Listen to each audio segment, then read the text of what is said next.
Anders to Tommy Akan. Golazo! G-O-L-A-Z-O! Goal! Coming up a goal short, but the Padres' early domination continues at Petco. And the Padres have shut out the Rockies in the entire series. A 6-0 victory as King goes the distance. 3 versus the Rockies. 3 wins. Time to react to the weekend with John and Jim. All right, San Diego and Southern California, what's going on? This is hour one of John and Jim. What a weekend that has continued this morning. We got a really good show lined up. Kevin Acee is with us. The Padres are rolling. They allowed the same number of runs as Jim and I scored this weekend as the Padres, again, shut out the Rockies for 3 consecutive games. But is that good? It was incredible. We'll get into all of it. And this 13-3 start, and the Cubs coming here tonight to begin a 3-game series, second series already this year between the Padres and the Cubs. But this morning, there was an earthquake. I know I'm not breaking any news. I think most people are aware. Yeah. So the interesting thing about it, I think I texted you maybe during the earthquake because I'm like, hey, have you seen an email or something? Yeah. And you're like, did you feel the earthquake? I'm like, no. And am I the only one in San Diego that felt absolutely nothing? I was at my son's school. I was walking out, and as I'm walking out, Jim, of like the administrative lobby. Yeah. All of like the administrators are like scurrying around. And I'm thinking to myself, like, I don't think it's an emergency based on the way they're reacting, but they're like, yeah, just 10 or 20 seconds ago. And they were all like quizzical. And I thought nothing of it. I'm like, I'm just going to leave because I was done volunteering. I walked out and then everyone's asking me, did you feel the earthquake? I'm like, no, what earthquake? Am I just oblivious? Like, was the earth shaking around me and I just was oblivious to it? Yeah, you might be the only one in San Diego that didn't feel That's the what I'm earthquake. wondering, dude. So I was sitting on my couch and Aaron's mom's in town. Okay. And so she was in our guest room on the phone, and I had my ear pods in and I was doing something and I was listening to a podcast. And then I heard a noise that sounded like Aaron's mom trying to like open a door. Okay. And then I'm like, the house started to shake. I'm like, what's going on? And I quickly looked at Bentley, our dog. He jumped up and he started kind of freaking out. And then the house was shaking for about 5 to 10 seconds. A couple pictures fell over. And Pictures fell over. I didn't have any of that because when I got home, I sent Jim a photo of my house. There was a polo shirt that fell off my dresser onto the floor, a polo of mine. We will rebuild. Yeah, I'm like, I might just sell the place. Yeah. It feels like a lot of work. Too much damage actually at that house. So how long would you say that you felt the About earthquake? 5 seconds. That's what Kristen said. She felt it for 5 seconds and I was just walking around feeling nothing. Nothing. Absolutely nothing. It was a good one. It was a good one. I know it was about a 5-2 in Julian. It wasn't initially like they're like, hey, this is 6-1. Yeah. They're like, it was actually a 5-2. What now? You felt them in your life because you're from California. You're from Northern California. I was born in the year of the Bay Area earthquake in '89. So I wasn't. Do you remember that one? No, I wasn't even a year old yet, John. Oh no, but there's a couple other earthquakes up in the Bay Area that I felt in my life, but this probably off the top of my head, I know it's obviously that happened this morning. Yeah. This might be the biggest one I felt here in San Diego in the last. I've been here for 15 years. This is probably the biggest one I felt. Did you feel it? Did you not feel it? 70470 started with the word team. Hopefully everyone is fine. It seems like everyone in San Diego County, thankfully, because these are things you don't mess around with, and you're kind of thankful when it's just a 4 or 5 second earthquake and you can move on with your life. Down at Petco Park, I mean, it's been amazing. 10-0 at home. It's just incredible. We'll see if that continues tonight against the Chicago Cubs. The team actually won a series somehow against the Padres, took 2 of 3 about a week or so ago. But you were there this weekend. What they did this weekend to the Rockies, again, you could say the good teams are supposed to be bad teams, but Jim, in this manner, not allowing a run, dude, you could play the AA affiliate of the Rockies and they could score a run over 3 games. This is a rarity. This is the first time since 2017 anyone in baseball shut out anyone in baseball for a 3-game series. I mean, the good times keep rolling. Yes, they're dealing with injuries, but 13-3, 10-0 at home. It's like, pinch me. Is this real life? It was as dominating a weekend that you could have. Yes. And I don't care that it was against the Rockies. Still, it's hard to shut out a team over a 3-game series at any point in the season, regardless of how bad they are. Remember the White Sox, how bad they were last year? Worst record in baseball history. And they were here at the end of the year when the Padres were rolling, and they still didn't shut out the White Sox for 3 games. You bring up a good point because it hasn't happened in baseball since 2017, which means the 40-win White Sox last year were not shut out in a series. That 40-win White Sox team, there was no series a year ago they didn't score in. And I'm getting this on social media now. We talked a little bit about it last night on the wrap-up show, and it's not everybody's opinion, but a couple in my mentions of it's the Rockies, and why should I be impressed and do it against a better team? Right. I'm like, guys, all right. I know this is not the majority opinion. Probably a lot of people don't even think this way. But what I will say is enjoy the moment. You know, what they are doing right now, it's literally historic in franchise history. They win tonight, and if they win on Tuesday night, guess what? That will be the best record in franchise history to start a season. Correct. And that's if they win their next two games. Yep. The 1998 team started 14-3. Correct. And this team's 13-3. That team won 98 games. This team, we don't know yet, but it can be real easy for all of a sudden you to be like, you know what? My expectations are now through the roof, and I won't be happy unless they do X. Yeah, when we get there, we'll talk about it. But they have to get there first. 13-3, amazing start. But guess what? What if they lose the next 10 games? Then they're 13-13, 26 games into the season. And now those expectations that you had today of like, they got to win the World Series or they got to make the NLCS. Well, those go out the window. So enjoy the ride. Enjoy the moment. I don't care who they're playing. They're 10-0 at home. This is a literal dream start for the Padres. Nobody thought this was going to happen. Like nobody. Including the Padres. If anybody in this town thought, 13-3 to start, you're lying. How about this, Jim? to like, hear me out. Go back 15 years. I think a lot of Padres fans will remember this season. 2010. The Giants end up winning the World Series, right? That was a Padres team that was 90-72 with the chance to win the division the final weekend, right? Right. They go 90-72. Do you recall what happened that summer? They lost 10 consecutive games. They still went 90-72. You know what they did against the World Series champions that year? They went 12-6. They went 12-6 against the eventual World Series champions. And you're right. They had that U-turn in the middle of their season that ultimately cost them a spot to maybe win the World Series in 2010. To your point, while we all think that everything's going to be perfect and this team's going to have maybe a historic year, it's hard to predict. Maybe they do win more than 98 games for the first time in franchise history. Maybe they do make a World Series, or maybe they win one. Or maybe something happens like what happened in 2010. There's typically twists and turns. There's like one team a year, Jim, that doesn't have a twist or a turn, right? It's like that 110-win team. But for every other team, including the Padres in their history, it doesn't normally go like this. I can assure you, they can't play like this over a course of a season. Everyone gets that, right? It's not possible. Nobody plays 13-3 baseball, that winning percentage, over the course of a season. So what does happen when they deal with adversity? What does happen when they play the Dodgers and the Giants? And you're right, enjoy this, because of course they're not winning 130 games. That's the pace that they're on. But are they going to win more games than they won last year? Are they going to win this division? Are they going to make noise in the postseason? It's all stay tuned. Let's find out together. I just, going yesterday, about the fifth inning, I was like, oh, this could be one of those days. Now, where they don't allow a hit? Like where the Padres don't allow the other team to have one hit. You're right. Michael King was that good yesterday. I didn't even know when he gave up the hit. I don't even know if I was looking. Did you see it? Ground ball up the middle, 1 or 2 outs in the fifth. That's what it was. It was a ground ball to the right of the second base. Well, then I must have missed it because I didn't see it. The only other hit that I saw that day was in the 9th inning. Correct. I'm glad that Schulte let him finish that game. It was nice that he got the double play ball to finish that off there, because I'm sure Schulte was like thinking, pitch count was going up. What? He got, it was in the hundreds, low 110.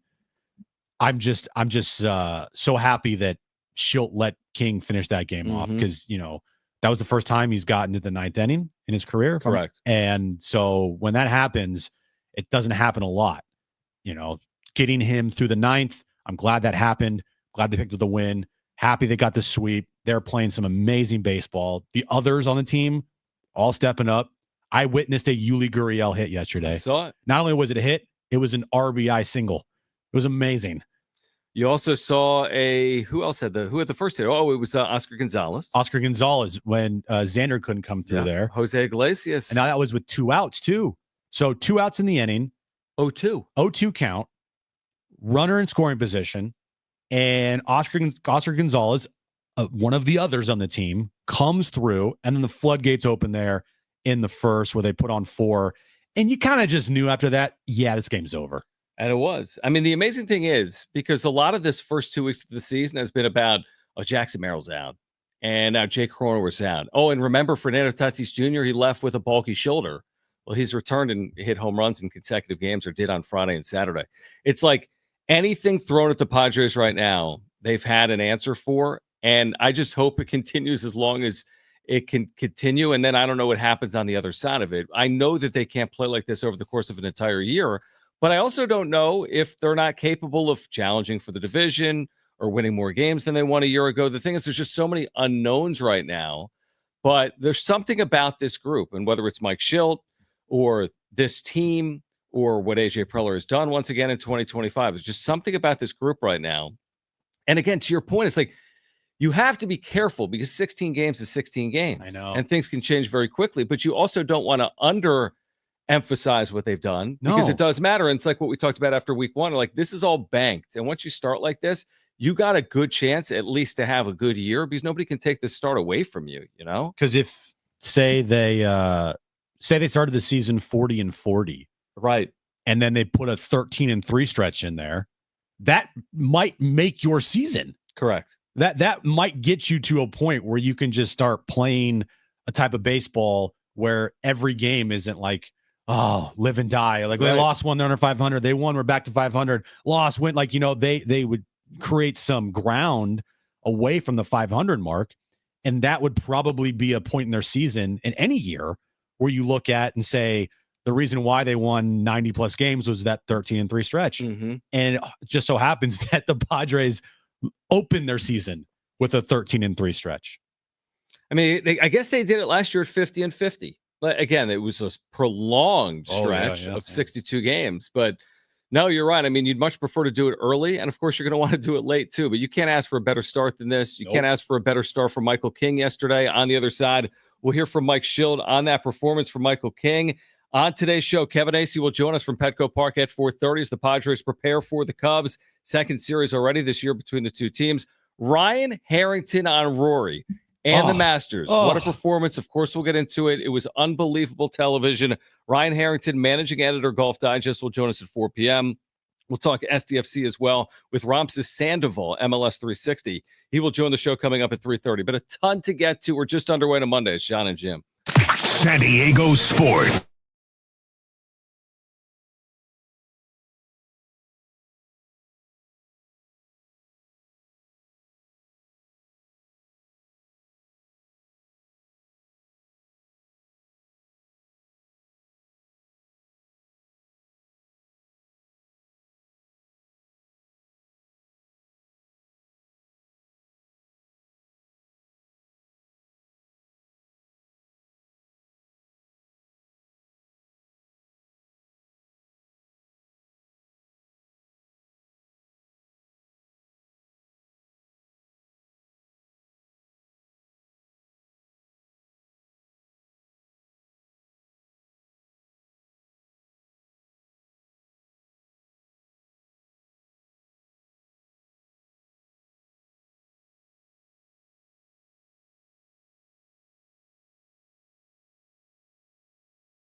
All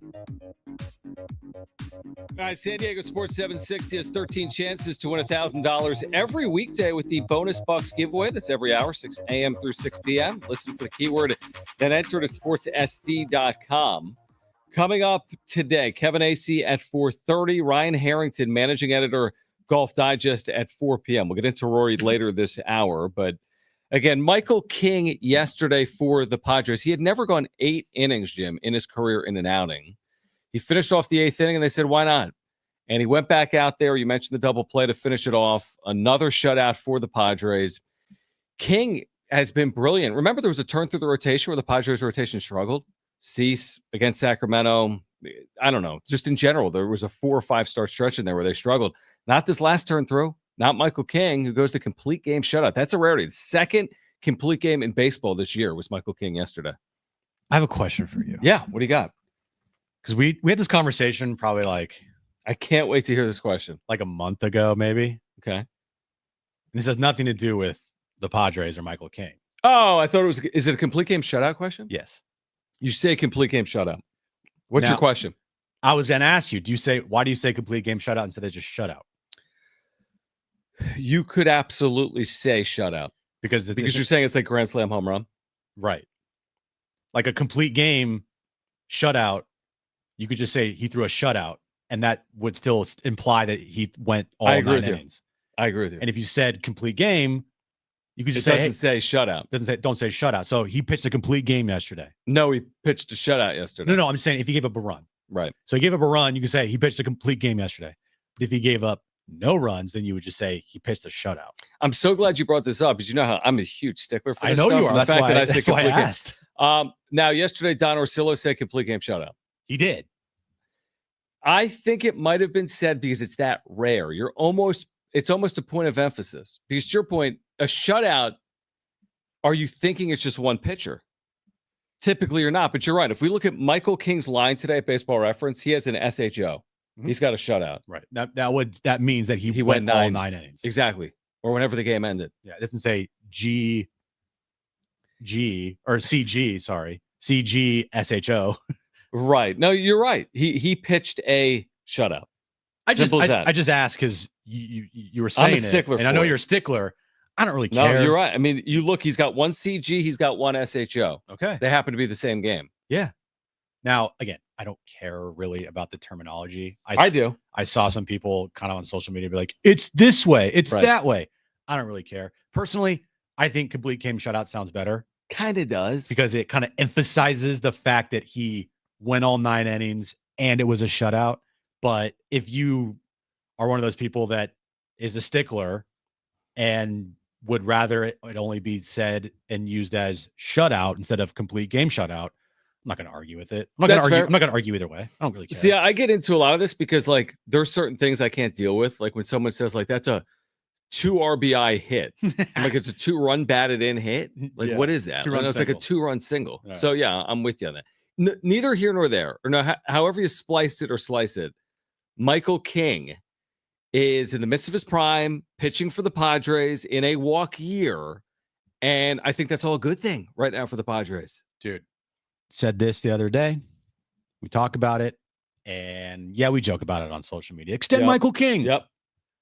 You want Michael King this year to have literally the best season of his career. Mm-hmm. You want him to win a Cy Young. You want him to do all of that this year, because then that would mean he's giving you one of his prime years. Now, will it drive up the price tag when eventually he becomes a free agent? Absolutely. I'm not worried about that right now. Mm-hmm. I'm worried about what he can do for this team this year. We'll worry about the contract later. Now, would I love all of a sudden in the next 10 minutes, the Padres announced they have extended Michael King? Oh, absolutely, I would. Mm-hmm. But it's not going to bother me if they don't. It will bother me, though, if he does not have a good year for them. And I don't want to see people, and I don't want to be this person either, of like, if he has a bad start, be like, oh, well, the price has gone down. Well, if he has bad starts, then that means more often than not, the team will be losing games because Michael King. You want the team to win games because of Michael King. And yesterday, they won because of Michael King. They've won every one of his starts because of him. He's a huge reason why. I want this guy to ball out this year. I want him to have a career year. I want him to win a Cy Young. I want him to do all of that because then that means he's helping this team this year win. And that's the most important thing. You might see it. By the way, listen to this, Jim, before we hear from Schilt on King. And I know he wasn't a starter primarily with the Yankees. Listen to his last 4 seasons. As a reliever in 2022, 2.29 ERA. As a part-time reliever, part-time starter in 2023, 2.75 ERA. Last year, full-time starter for a first time in his career, 2.95 ERA. This year, 4 starts, 22 and a third innings, 2.42 ERA. 4 consecutive years, he's had a sub-3 ERA. You're right. I'm not overly concerned with his future, but I will say this. He is going to get paid handsomely at some point soon. Let's hear from Mike Schilt on Michael King's start. First, I mean, that's a big deal. Complete game shutout in the big leagues. Even more so now. To your next point, the pitch count, there's no absolutes on pitch counts. As we see innings, decrease, pitch totals decrease, and in general injuries increase. So there's no absolutes. I don't think my take on it in inexact science clearly is common sense, and all the numbers pointed in a positive direction from a common sense standpoint for Michael. He definitely our team wanted him to be able to reach that individual goal. It's important. He was able to do it within parameters that I felt really comfortable with. Those parameters being, we knew he'd had an extra day off of rest coming into this game. He's going to get an extra day of rest in his next start. There was not one stressful inning. There wasn't any number of pitches in a particular inning that created stress. He was able to get appropriate rest because we had really good offensive innings in between innings. So all those factors, led him, into the decision to allow him to go out and get it. The number I had in my head was 110. That's the number he thankfully ended at. It's weird how this sport now is when a pitcher has an opportunity to get a complete game or the shutout or however we want to call it, how it's viewed in the sport, how it's like it's a big accomplishment now if you get through 9 innings. Back 20 years ago, it's not something that you're like, man, this is a big accomplishment for a pitcher. Back 40 years ago, guys were throwing complete games every other start. You look at some of the guys back then with complete games, it's like I had 15 complete games in a season. 100%. Now you might not get 15 for all of baseball. I mean, Randy Jones, when he won a Cy Young, had how many complete games? He had all of them. Every single one. Every single one he started was probably CG. Yeah. So, yeah, you're right. It's changed a lot. And credit to Michael King. There's a lot of pitchers out there that don't even have a desire to do it. Like, honestly, they would rather max out. They'd rather max out 6 innings than extend themselves out to 8 or 9 innings because that's what the sport has become. They're not giving credit for length. Pause. But they should be because, again, you're saving this bullpen is so rested going into this Cubs series. It should be an advantage for San Diego heading into this series. All right. On the other side, has the start changed expectations for Padres fans on this year? Plus, is there an update on Brandon Lockridge, who also suffered a hamstring injury yesterday? They were already without Jackson Merrill. We're here until 6 p.m. Kevin Acee, our Padres Insider at 4:30. It's Sean and Jim. Interest rates have plummeted. It's time to call Loan Pronto. Hey, guys, it is Schaefer. If you're looking to get cash out of your home equity, refinance out of a high rate, or do a home improvement project, Loan Pronto can make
All right, this update is brought to you by eBay. John, is that official?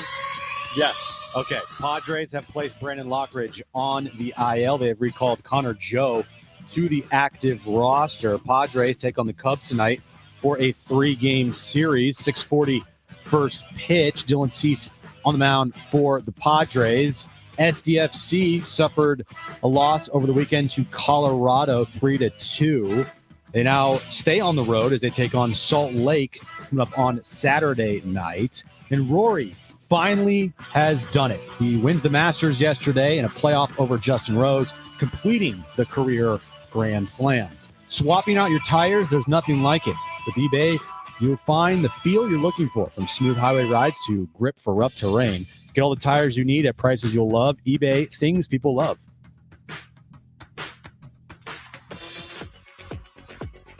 All right, John and Jim, San Diego Sports 760. Kevin Acee will join us at 4:30. Ryan Harrington, Golf Digest at 4. We'll have a guest talking SDFC, Ramses Sandoval, MLS 360. He will join us coming up at 3:30. We have Sesame Place tickets to give away today as well. The latest here, as Jim just reported, has become official from the Padres. Brandon Lockridge, who tried to beat out a double play yesterday and aggravated a hamstring. He said postgame he thought he'd be day-to-day. He goes on the 10-day IL, left hamstring strain. Connor Joe's been recalled from AAA El Paso to San Diegan. Joe this year in AAA in 13 games is hitting .240.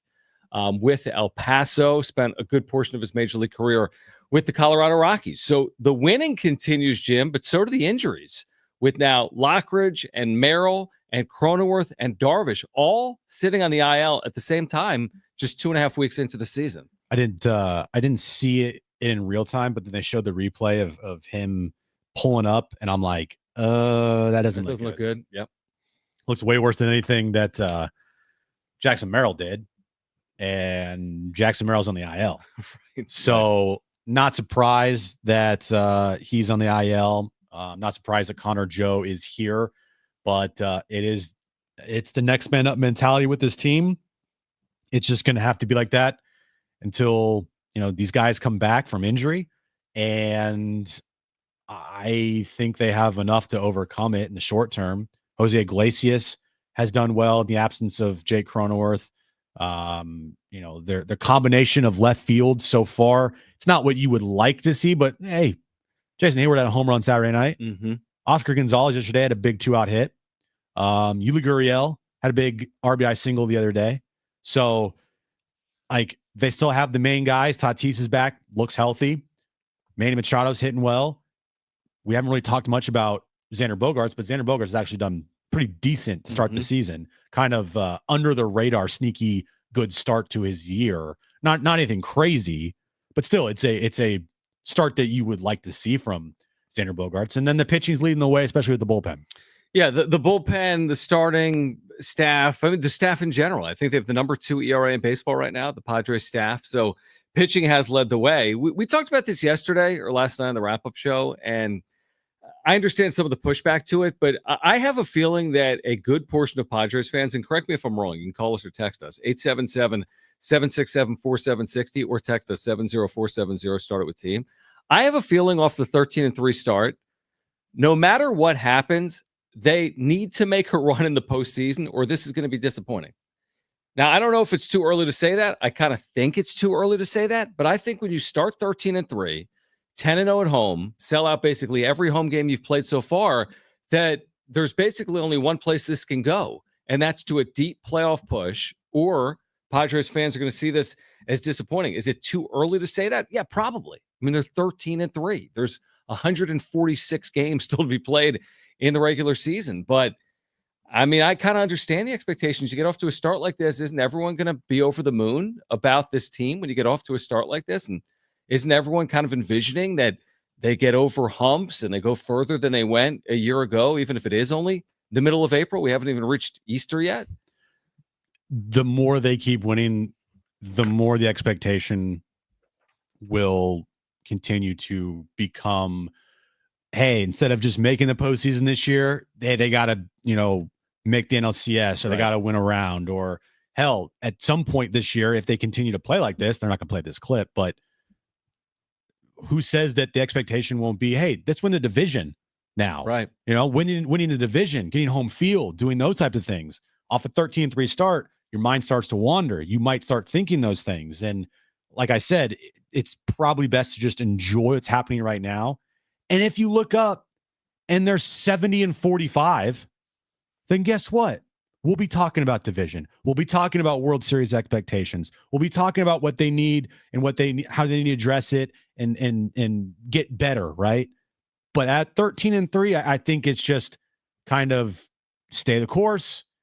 To me, the expectation hasn't really changed. I'm going to need to see like deeper into the season. 13-3 is an amazing start, and I kind of just like living in the moment. I agree with that. I guess another way to look at it, it's not that the expectations right now are like, 13-3, they have to win the World Series. Like that to me is way too much of a leap, right? There have been teams that have started 13-3 and not won the World Series, obviously. But I guess some of the stuff that I'm seeing out there, though, I'll give you the example. It's that, oh my gosh, the Dodgers can't beat the Cubs at home. The Dodgers aren't the team we thought they were. And again, I'm not saying that this is a majority of Padres fans. And social media gives you every opinion on every topic in the world. So just because 5 people say it on social media doesn't mean that's how they're feeling in the clubhouse or a majority of the fan base feels. But you've seen it. I know people have seen it. I had it, I think, in a comment on our YouTube channel within the last 24 hours. This isn't the same Dodger team was the comment. Like, how could you possibly say that? Just like we can't say this Padres team is going to win a World Series off 13-3. How do we know if the Dodgers are the same team or not? They might not be. Maybe they're not as good as last year. Absolutely a possibility. But how do we know that? And to your point, if they get to 70-45 and they're 8 games up on the Dodgers, then it's disappointing if you don't win the division. Yeah. Because you put yourself in that spot. But until you're 70-45, the Dodgers are a game and a half back. They're not the same team. Guys, this changes every single day from now until Halloween, essentially. There's a lot of baseball to be played. Because I mentioned, what if they lose 10 in a row? Knock on wood, obviously. I don't think they're going to lose 10 in a row. But again, 2010 was a really good team. They lost 10 in a row. So it can happen. And 13-3, it's an amazing start, but it also is not enough time to say X, Y, and Z as far as your expectation go, to where, like, if they don't win a World Series now, I'm going to be so pissed off. Yep. Yeah. If they don't make the postseason with this start, I think it's safe to say that's disappointing. Mm-hmm. But to push it any further at this point in time, I think that's just a little too far yet to go, in my opinion. Yeah, no, I agree. I'm all for, like, here's the thing. If you're a fan, you're going to have every reaction in the world. I'll give you an example. They're 13-3, you're over the moon. If they lose the next 2 games to Chicago, be like, they're our kryptonite. We can't beat the Cubs. We're 1-4 against Chicago. What's wrong with this team? The injuries are piling up. Where I would take the step back and be like, well, if you lose 2 straight to the Cubs, you're 13-5. Yeah. You still have had one of the best starts in the history of the franchise. Like, there's going to be another series loss. They've already taken one. Mm-hmm. And there's probably going to be a longer than 2-game losing streak, which is all they've suffered to this point this year. Yeah. You're just going to have to ride the wave a little bit from now through the course of the year. And you know who I give the most credit to right now? Who's that? It's our guy. Schulte? Mm-hmm. I have to. How could you not? He is the captain of the ship. I know Manny's the captain of the team, but Mike Schulte is driving the bus. Mm-hmm. He is the leader of the clubhouse. He is a guy that has empowered these players. And a good point the other night on the wrap-up show that, I really haven't thought about yet. And it's just so simple. The last 3 managers with this Padres team, okay? Andy Green, dude was a placeholder. That team sucked. They're never going to win with Andy Green. Jace Tingler, who I called Trace Tingler last night for some reason. Mm-hmm. Jace Tingler, he had the respect of AJ Preller. He did not have the respect of the clubhouse. That just wouldn't work. Bob Melvin, yes, they got to an NLCS, but he was never on the same page with AJ Preller. That was just never going to work. Mm-hmm.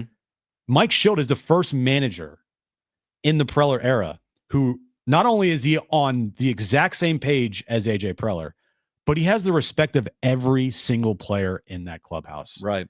And that is a huge thing with the big personalities in this clubhouse. You need to have them buy in. You need guys like Manny Machado to buy into what the manager is saying.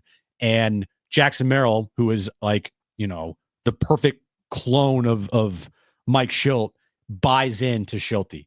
All of these players have Schilty's back. And I think it's a trickle-down effect, and everybody has confidence in what Schilt is saying. They're believing, even though it comes off as cringe. But guess what? We have said this multiple times. As long as they win baseball games, do whatever the hell you want. And it's working beautifully to start. Yeah, I would say that you have to be careful to discount the importance of a coaching staff.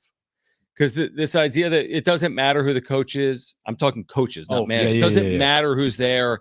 You got Manny Machado, you should just fall out of bed and win. It's not as simplistic as that. And a lot of it does matter. And I think Mike Schilt has proven it over the last year plus. We'll see if he continues to prove it moving forward. But I think Mike Schilt deserves credit for the way the Padres have played over the last 1 year plus. All right, on the other side, let's switch gears to the Masters. The final numbers are in. How many people watched History on Sunday in Augusta? Just a spectacular day for sports fans and golf fans. And, of course, Rory McIlroy as well, finishing off a career Grand Slam. We've got some numbers to share with you.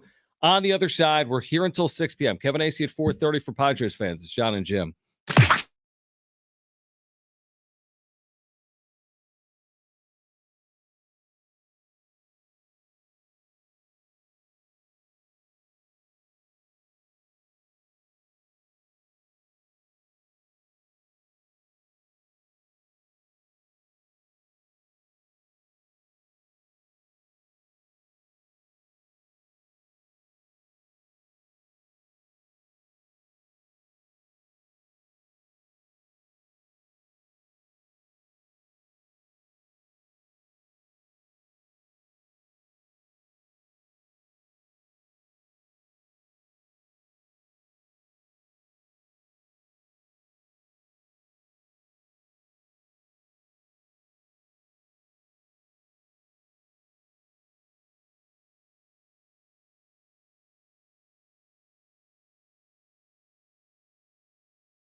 All right, the all-new iHeartRadio app. Make sure to download it and put San Diego Sports 760 in your top preset. In the all-new iHeartRadio app, you can put John and Jim in your presets as well. Listen to San Diego Sports 760 live on the app. You can listen back to John and Jim any hour or interview on the all-new iHeartRadio app. Here are the final numbers, and we'll get into what Rory did, and we can hear that final call as well. So the Masters final round averaged 12.7 million viewers for CBS, which is a huge number. It's the most watched golf telecast anywhere in the last 7 years. Wow. So a massive number. It peaked around 20 million for a 15-minute period around 7 p.m. Eastern when when it went to the playoff, obviously, between him and Justin Rose. It was great television. I think even if you're not a golf fan, these numbers support that. Golf fans will be there. It's like baseball fans will be there. But when something transcends and you see someone do something that's rarely done, like Rory winning at Augusta or completing the career Grand Slam, it was a beautiful setting. It was an unbelievable finish. You've got Jim Nantz on the call. You have Rory doing something he had failed to do for the last decade. And it was incredible television. I think not just for golf fans, because I'm not a big golf fan, but as a sports fan, I found it very compelling. And I think a lot of people probably felt the same way last night. I saw probably 15 different people in just our section yesterday watching it on their phones. Exactly. Including myself. Right, exactly. And in our suite, they had the Masters on one of the big TVs. Me and a couple other people and some people that worked there were watching it during the game. Yeah, of course. And it was just amazing theater. I don't think golf could have asked for a better final round. I truly think 10 years from now, this will be like on the, I hate to say this, on the Mount Rushmore of Masters in our lifetime, as far as the ones you remember like right away. Yeah. And moments that you remember right away. Rory breaking down on 18 after making that putt. And by the way, if you saw it, it got left edge. He was, it didn't You're go. saying it wasn't like center cut. It wasn't center cut. Yeah. It was left edge. Now it caught, not like lip in, but it was still a easy putt, for Rory. Just the nerves, I'm sure, were just going wild for him. Everything about Sunday at the Masters this year was perfect. It was so funny.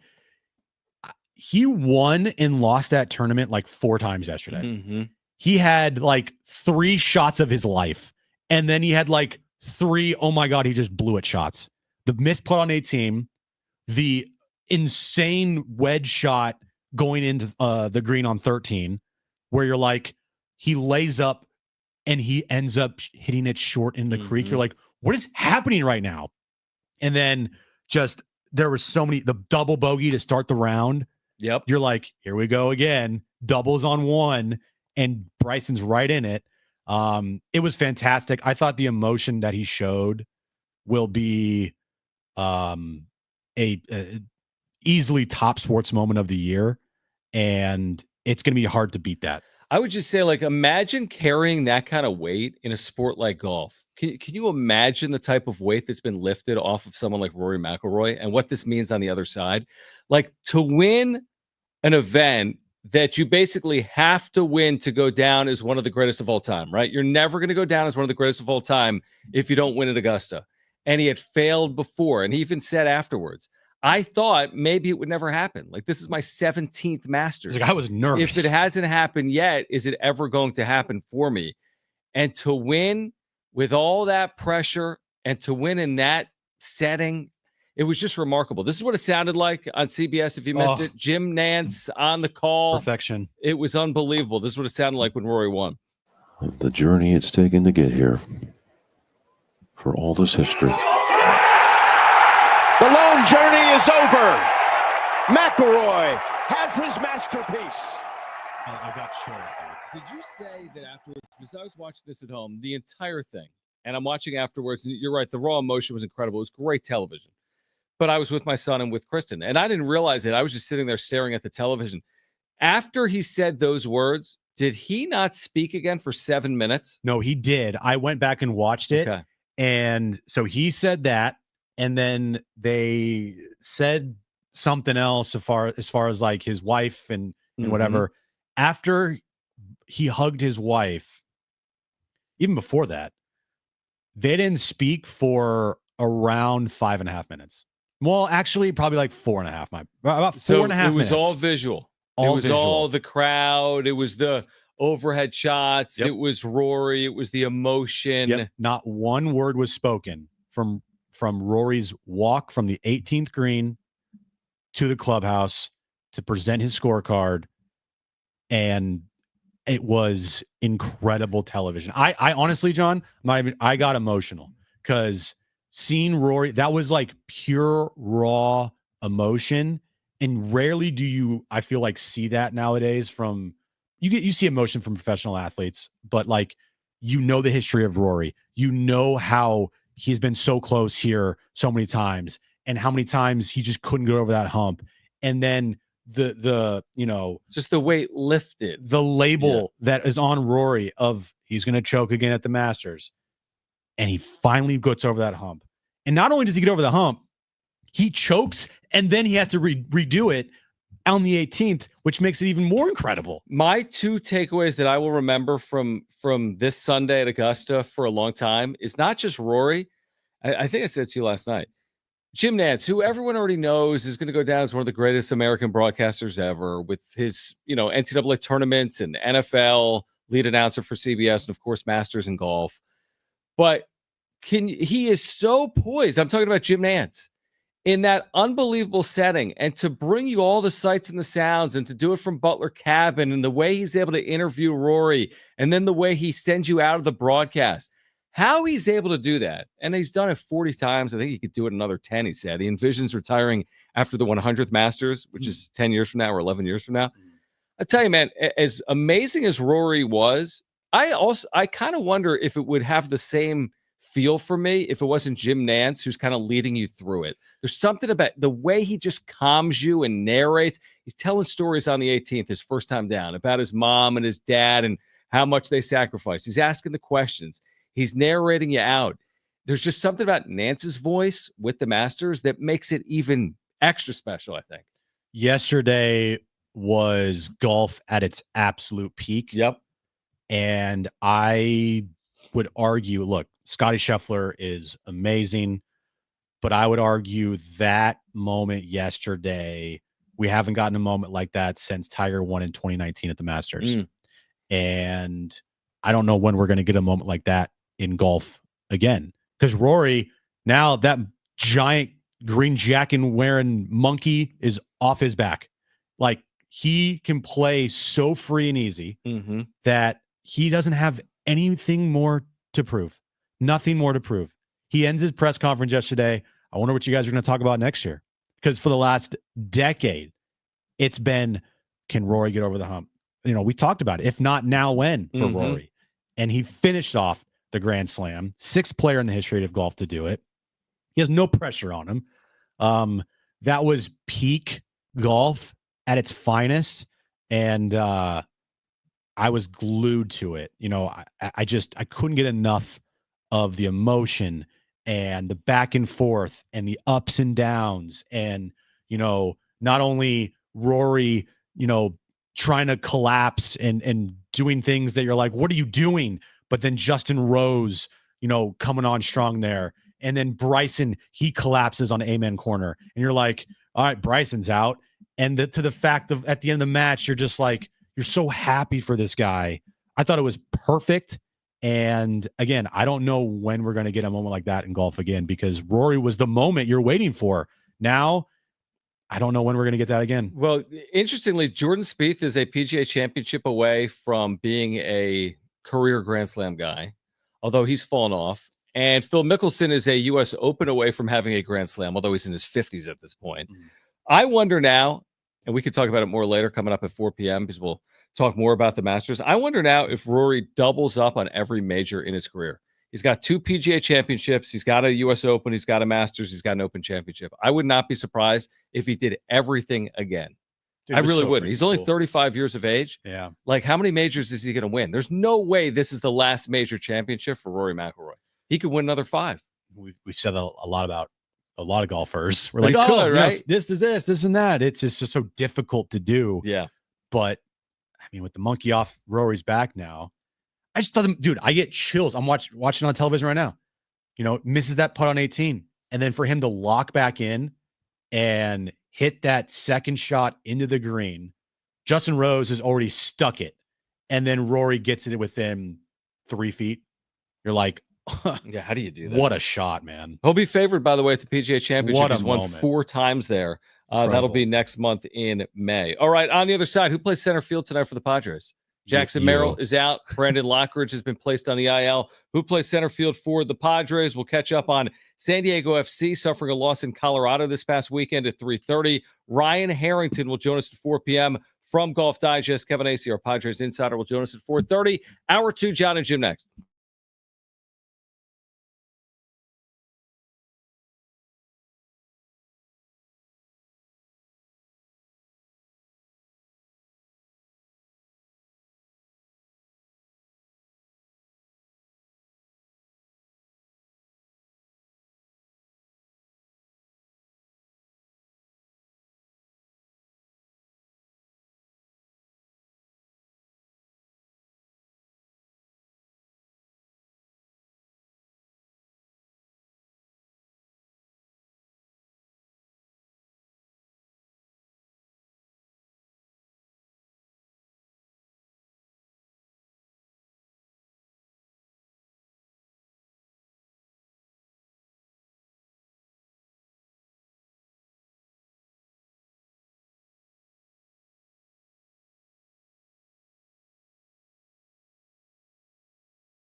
All right, this update is brought to you by eBay. Padres and Cubs tonight, starting a 3-game series at Petco Park. Brandon Lockridge has been put on the IL. Connor Joe has been recalled to the active roster. 6:40 first pitch. Dylan Cease on the mound for the Padres tonight. SDFC lost to Colorado on the road this past Saturday night, 3-2.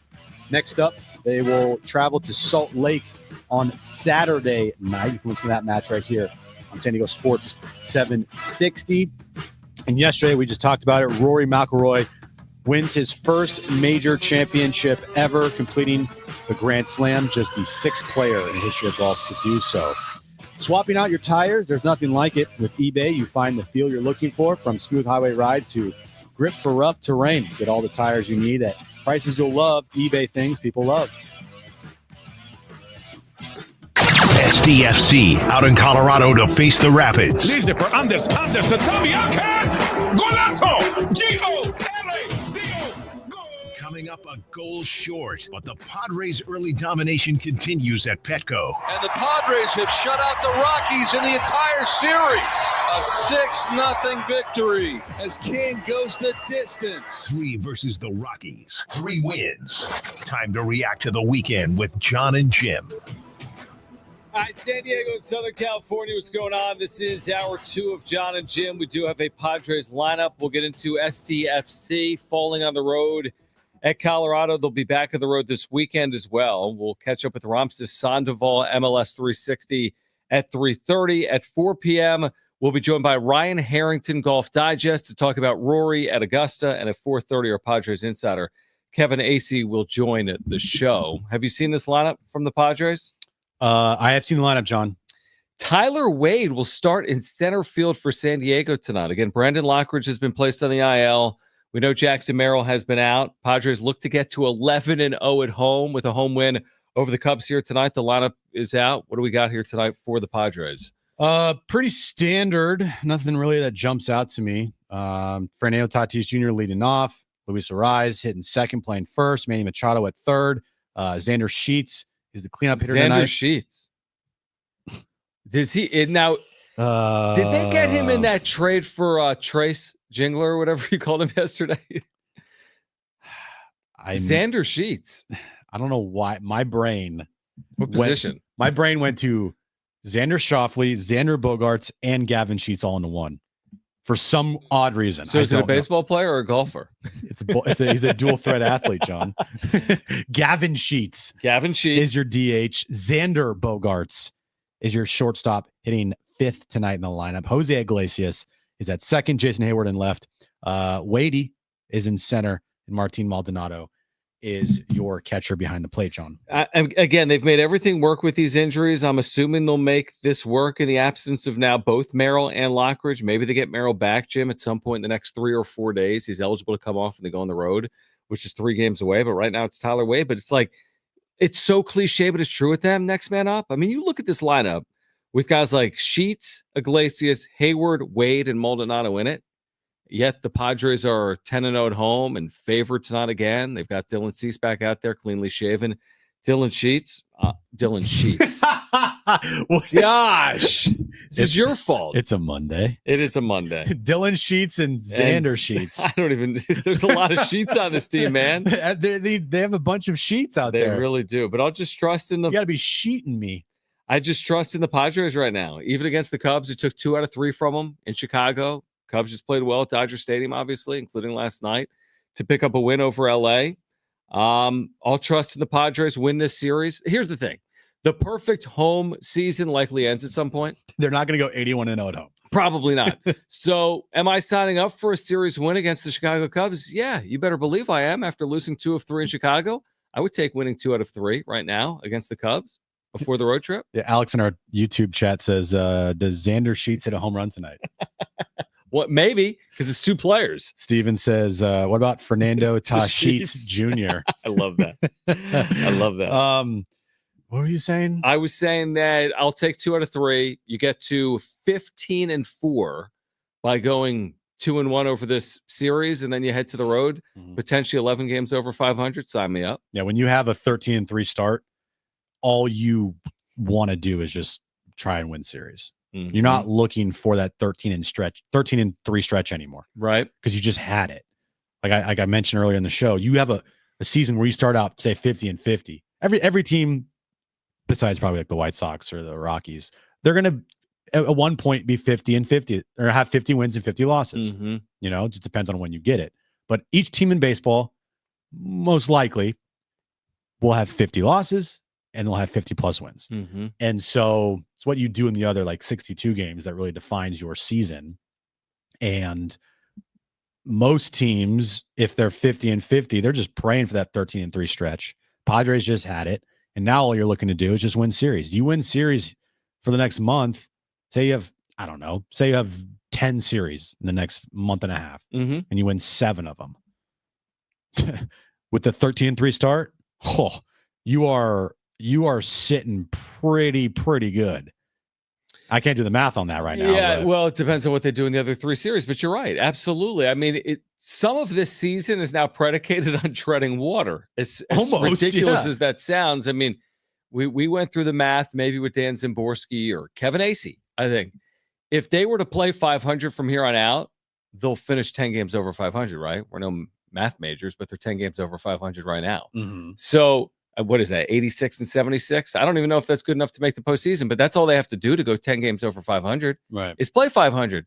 They play 2 games over 500 from here, and they're going to finish 12 games over, and so on and so forth. So they put themselves in a really good position. Now, at some point, will a shoe drop on these injuries? Like with Darvish out, now they might get him back sooner rather than later. We'll see.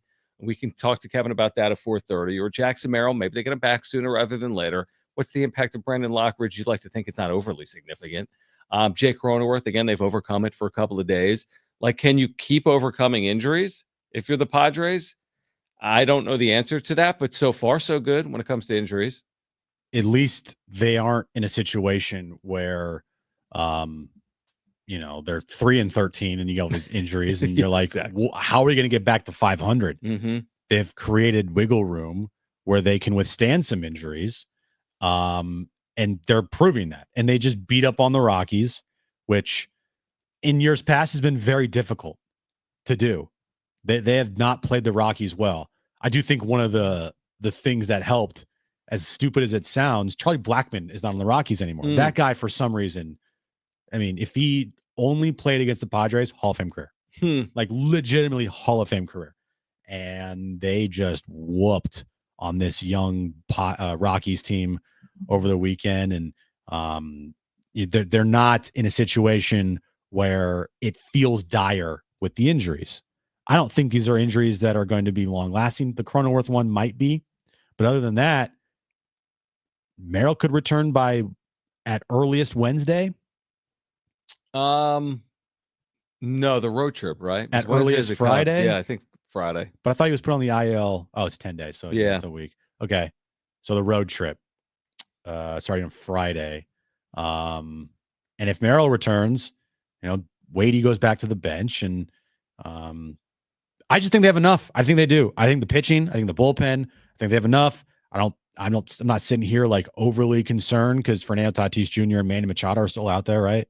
So is Luis Ariz and Xander Bogaerts. I think that the conversation will change once we start seeing them against these other teams in this division that are also expected to make the postseason, right? Once you see the Padres against the Giants and you see how that impacts the standings, or once you see the Padres, of course, against the Dodgers, and that narrative picks up on what happened last year in the postseason, that's going to tell a lot. But 13-3, like, I've seen some of this commentary like, well, yeah, they've done it against the Rockies and the A's. They've also done it against the Cubs and the Guardians and the Braves. I know the Braves have had a slow start, but what do you want them to do? It's not college football. Who cares who they've played? They're going to play all the teams. All the teams are going to play all the teams. Nobody looks at a baseball season and says, oh, yeah, they're good in the first half, but look at who they played. I mean, you don't converse about baseball like that. And nobody talks about the manner in which you win, even though they're winning convincingly. It's not like every game they're just pulling a rabbit out of a hat. Oh, 6 runs in the 9th, 5 runs in the 9th. They've come back on everyone. That's not who they've been. In fact, I think I heard the stat today. They've barely trailed at home in the 10 wins. They've trailed like never in these 10 wins. So they get out to an early lead. They preserve it. They've taken care of business regardless of who they've played. There's truly nothing to complain about on field. If you want to go off field, you can complain about the health. And how's that going to impact them against teams like the Dodgers and the Giants are looking way down the line into like a postseason? But right now, on field, there is nothing to complain about. Not one thing. Not one, which is crazy. I don't know their record against them last year, but am I right in thinking that the Dodgers had a hard time with the Pirates last season? Or am I mistaken? Within the last season or two, I think you're right. It was either 2023 or 24. They were under 500 against the Pirates. For argument's sake, let's just say that they were. I don't know if that's true or not, but for my point, let's just say it is. All right. Say the last year, the Dodgers against the Pirates, one of the worst teams, not the worst teams in baseball, but they weren't good other than Paul Skeens. Say they played them, 8 times, maybe? I don't know. Do you want the actual? They were 4-2 against the Pirates last year. Give me a team that they were not good against, is my point. Okay, but to your point, team they weren't good against? Mm-hmm. Like a team they weren't good against, that was a bad team. All right, I hear you. All right, so they were 3-4 against the Cincinnati Reds. Okay, does anybody last year, any Dodger fan being like, well, they couldn't beat the Reds last year? Yeah, we don't even deserve the World Series. We were under 500 against the Reds. Yeah, be better against the Reds. I'm trying to see. Other than that, that's the only team they played multiple series. No, excuse me, the Cubs. They were 2-4 against the Cubs last year. Okay, so if anybody out there is like, well, do it against good teams still lose to bad teams. You have to beat the bad teams. Yep. You can't just expect to win. Right. And so anybody that is saying, well, it's just the Rockies or it's just the A's. No, I'm sorry. No. Because we've seen in years past where, Padres couldn't beat the Rockies, so their life depended on it. The Dodgers won the World Series last year, but imagine if, you saw Dodger fans be like, well, they didn't beat the Reds last year. It's like, what are we talking about? I mean, shoot, even in the regular season, now the Padres were a really good team last year. The Dodgers were 5-8 against the Padres last year in the regular season. Right. 5-8 Yeah. over 13 games. Now, when it mattered in the postseason, we all know what happened. Just like in 2022, the Padres struggled mightily against the Dodgers in the regular season, then beat them when it mattered in the postseason. I'm fascinated by how this all plays out, and I can't wait to see him against teams like the Giants and the Dodgers, truthfully. But for now, what can you do? You can't be like, well, they're 13-3, but they haven't played the Dodgers. Well, guess what? The Dodgers haven't played the Padres. Let's just wait it out. Let's enjoy the process. Let's see this thing through. And good teams take care of business and beat bad teams. And then what the Padres did this past weekend is like another level. They just just annihilated the Rockies. I'd be curious to see if the Rockies have another series as bad as this past one at any point this remaining season. Like, are they going to at all in another 3-game series be shut out every single game and not have the lead in one game? Probably not. Are they going to be shut out in every game of a series again this year? Yeah. No. In all likelihood, probably not. So it just speaks to how dominating the Padres were this weekend. And I am not going to poo-poo it at all, and neither should you. Now, are they the best team in baseball? Because we have some updated power rankings. Oh, power rankings! That we'll share with you on the other side. Plus, Ramses Sandoval, MLS 360, part of the MLS Season Pass on SDFC this past weekend, falling 3-2 at Colorado. He'll join us coming up at 3:30. Kevin Acee at 4:30. This is John and Jim.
All right, San Diego Sports 760 has 13 chances to win $1,000 every weekday with the Bonus Bucks giveaway. That's every hour, 6 a.m. through 6 p.m. Listen for the keyword, then enter it at sportssd.com. We have voiced our displeasure before with MLB power rankings, yet we continue to bring them up. So there's a new MLB.com power ranking that is out today. MajorLeagueBaseball.com, right? MLB. So they should have a good feel for it. Yeah. They don't have the Padres as the best team in baseball right now at 13-3. They do have the LA Dodgers, who won last year's World Series and have gotten off to a decent start, not a great start by their standards, but a good start overall. They still have the Dodgers as the number one team. Does that offend you at all? Are you taken aback by that from MLB.com or not? I'm so offended that I think we should stay on the air until we die. Forever. I like that. Until MLB.com has the Padres ahead of the Dodgers in their power rankings. Until they change it. We are not going to have a commercial break. We are not going to go off the air. We're going to be on the air for the next however many hours, days, months, whatever. Years. However long it takes until MLB.com changes their power rankings to the Padres ahead of the Dodgers. The thing with power rankings is they're completely irrelevant and it has nothing to do with anything. And nobody will ever look back in the April 14th power rankings at MLB.com and be like, see, I told you this team wasn't going to win the World Series. Mm-hmm. So a sport like baseball, too, we do it in college sports. Every week they say, here's the poll, right? Alabama's number one. They just played Clemson. They beat them. They're number one. We'll do it again in a week. Oh, Clemson's number one. Okay. It's been going on for 100 years. How could you do a power ranking in a sport like baseball that's played every single day? And I just told you about the schedule and you don't control it, but who the Padres have played is different than who the Dodgers have played. The records are going to be different. What is a power ranking, I guess, in professional sports? It's called We Need Content for Baseball, so create power rankings. That's what it is. That's exactly what it is. They need constant, everyday content that involves every team. And this is the best way to do it. Like, they're not going to write any articles on the Pirates, right, but they need something written on the Pirates. So guess what? We'll throw in a paragraph or two on the Pirates in our MLB power rankings. Now, did you take the Padres at number 2? They move up. They went from number 4 at MLB.com to number 2. What does it say about the Dodgers at number 1? I'm very curious on this. Lost in the nightmare of what was the Dodgers' 16-0 loss to the Cubs on Saturday was Roki Sasaki making the longest start of his career. Great. Going 5 innings and allowing just 1 run. The ugliness came after that. Yada, yada, yada. Infielder Miguel Rojas giving up 15 runs in 4 innings. Not just him, but all their relievers. Also, Shohei Ohtani hasn't homered in a week. What's going on, man? So that's what it says. So here's the thing. They lost 16-0 to the Cubbies, and they reference it in this power ranking with Miguel Rojas on the mound, which MLB Twitter, Instagram, and TikTok account all used as content for multiple posts over the weekend. Yet they lost that series 16-0 to the Cubbies. Still number 1. It doesn't matter. Doesn't matter. That's why this is a joke. How about this? The top 6 teams, according to MLB.com, are all in the National League. Okay. The top 6 teams. The first American League team are the Yankees at number 7. But MLB.com is saying the National League is stacked with teams like the Cubs and the Mets and the Phillies and the Padres and the Dodgers. Those are your top teams in baseball right now, according to MLB.com. Now, what does it say about our San Diego Padres? Now, what it says about the Padres is that the Padres may be the story of baseball so far. And the reason hasn't been all those superstars in their lineup. It's been their pitching. They lead the majors with 6 shutouts, with the most recent one coming after Michael King's complete game. They didn't say complete game shutout, to your point. Capping a shutout sweep of the Rockies. It's not a surprise, said catcher Martin Maldonado. These pitchers have been like this for a long time. They believe in what they do. There's your number 2 ranking. Martin Maldonado says they believe in themselves. The whole thing is a joke. It's a joke. It's a complete joke. Give me who's I have 30th? To assume the Rockies. I'm scrolling down. It has to be. Has to be the Rockies. Rockies. Okay. Previously 30th, currently 30th. They didn't score this weekend at San Diego. And they suck. And can you imagine that? We used to say about the Rockies, to your point, even with this sweep, the Padres are 34-33 in their last 67 games against the Rockies, going back to the start of 2021. That's not great. You know what we call that, everybody? Mediocre? No, we call that's baseball. That is baseball. So they're 34-33. But what we used to say about the Rockies, even when they haven't been very good, is at least they have an offense. When have you ever said that Colorado is anemic on offense? I've never said that my entire life. They looked awful yesterday. I could not believe how awful offensively and how awful that lineup was. Now, I think a lot of it has to do with Michael King and how good he was yesterday, how dominant he was. But there was not one player in that lineup that scared you at all. No player in that lineup scared you. Yeah, it's crazy. Who was it that he had 5 hits in the series and nobody else had a hit? Their second baseman, whoever it was. Tovar? No, it wasn't. Who cares? But it doesn't matter. I mean, they had their offensive stats in the series beyond not scoring were so anemic, so ridiculous, so pathetic. It's something you see every generation. The Padres may not go in. They had never in 60 years essentially shut out an opponent for 3 consecutive games, and they just did it this past weekend at Petco Park. All right, we'll get back to it with Kevin Acee coming up at 4:30. We've got those Sesame Place tickets to give away in the 4 o'clock hour. But coming up next, Ramses Sandoval, MLS 360. STFC suffers a road loss. They're back on the road this upcoming weekend. We'll get into it all with Ramses Sandoval, MLS Season Pass. Will join us next, John and Jim.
All right, this update is brought to you by eBay. We'll start with the Padres. Take on the Cubbies tonight for a 3-game series. 6:40 first pitch. Dylan Cease on the mound for the Padres. They have made a move today. Brandon Lockridge going on the IL. And Connor Joe has been recalled to the active roster. Moving on to SDFC. They lost to Colorado this past weekend, 3-2. Next up, they'll travel to Charlotte on Saturday. You can listen to that match right here on San Diego Sports 760. And Rory has finally done it, winning the Masters yesterday in a playoff against Justin Rose. It's his first career Masters, and now he has completed the career Grand Slam. 6th golfer to ever complete the career Grand Slam. Swapping out your tires, there's nothing like it. With eBay, you find the feel you're looking for, from smooth highway rides to grip for rough terrain. Get all the tires you need at prices you'll love. eBay, things people love.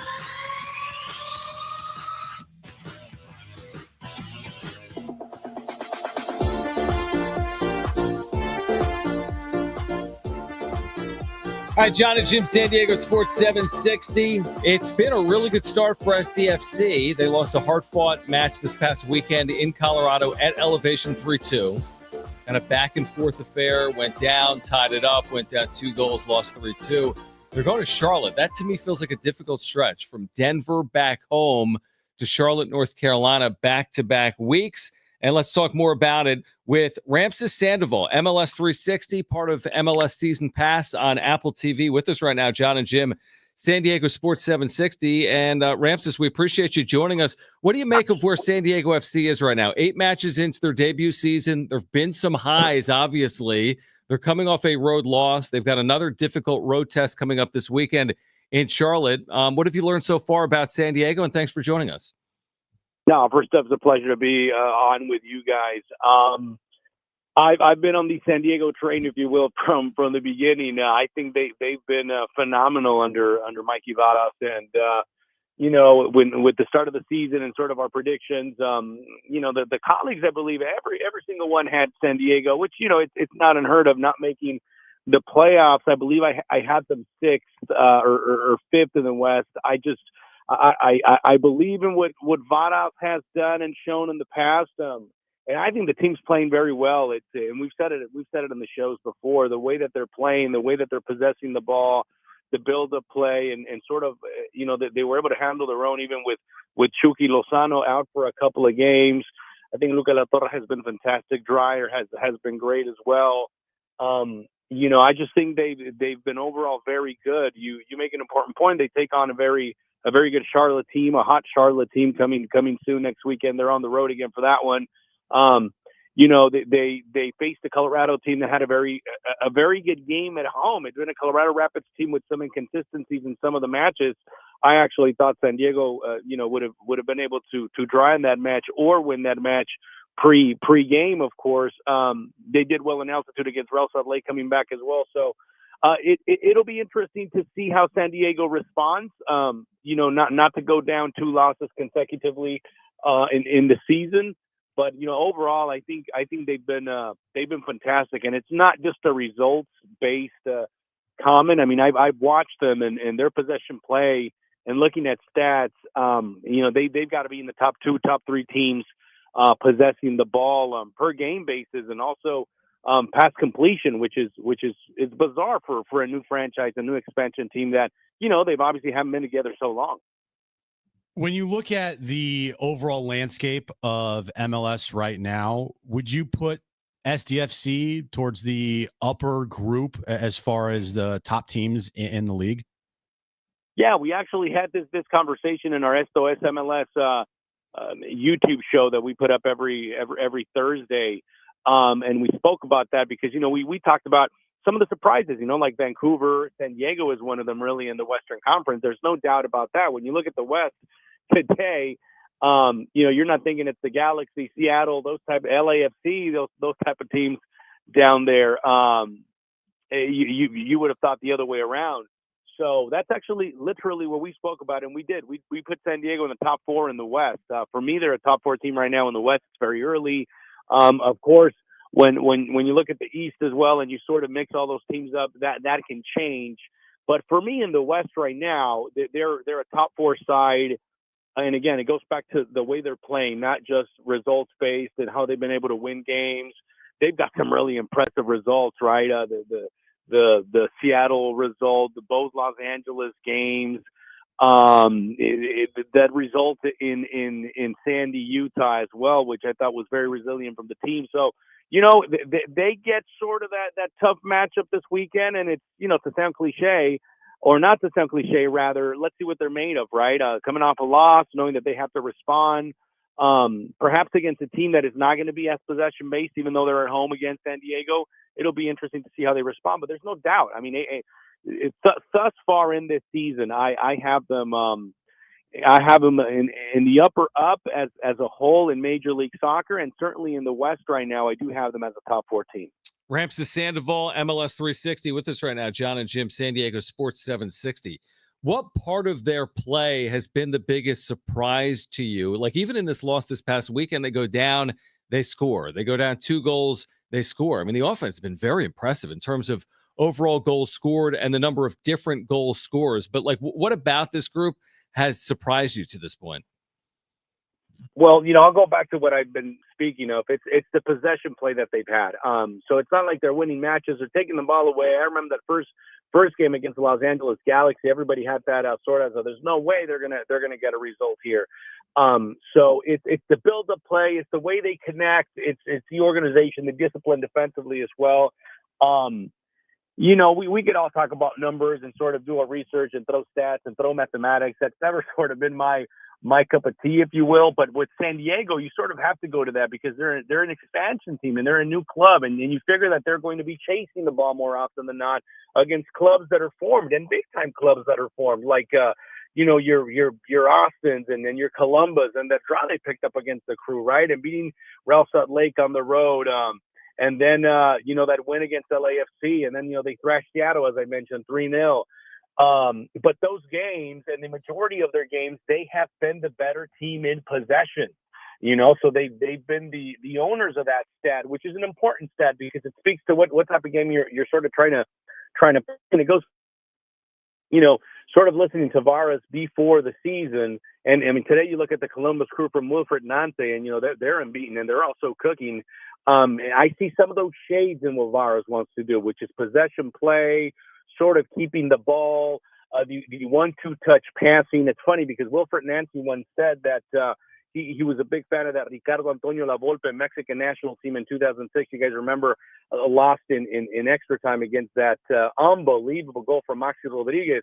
But that was probably the best Mexican national team side. They played with La Volpe as a 5-man back line, 3 center backs, but two left back and your right back, if you will, that constantly were up and down. It's very Wilfred Nancy-like ball now, and I see that from Varas as well. It's a team that possesses the ball well.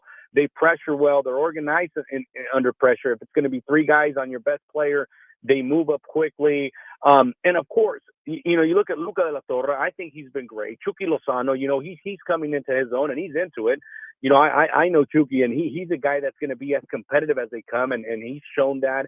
Went down with an injury, came back. He's now assisting as well. He's such a playmaker, and if the guy gets back to maybe not prime level, but he wants to go to the World Cup, and he said this with Mexico, right? So he has time to get into that form, and he could absolutely make that roster. There's no doubt about that. With Vasco Aguirre and the Mexican national team, Anders Dreyer, I think, has been a big surprise. Valacari has been fantastic. Aníbal Godoy, I mean, he's gone back in the time machine. So it's just a very good team right now. How much credit do you give Mikey Varas for this start and for, getting these this team into a position where you have them as, one of the better teams in MLS? I give a lot of credit to him. I do because, I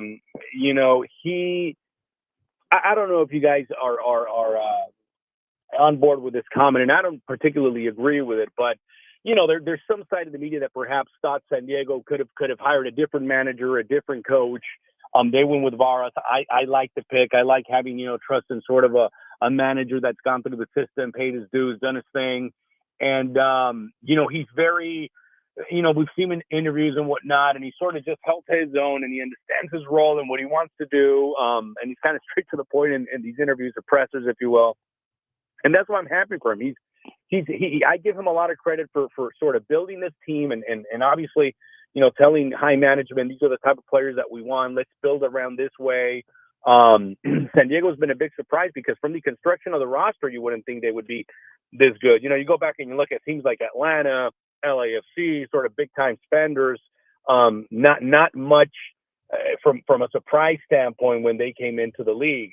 And that's independently of what scores that they had. But for San Diego, I don't think a lot of people 8 weeks in had them where they are. And again, I go back to the same argument, guys. It's not results based for me only. It's I think they're one of the on the pitch. They're one of the 3, 4, 5 best teams right now. It's Miami, obviously, Vancouver, the Columbus Crew, and just watching these guys play. San Diego to me is in that pool somewhere somehow.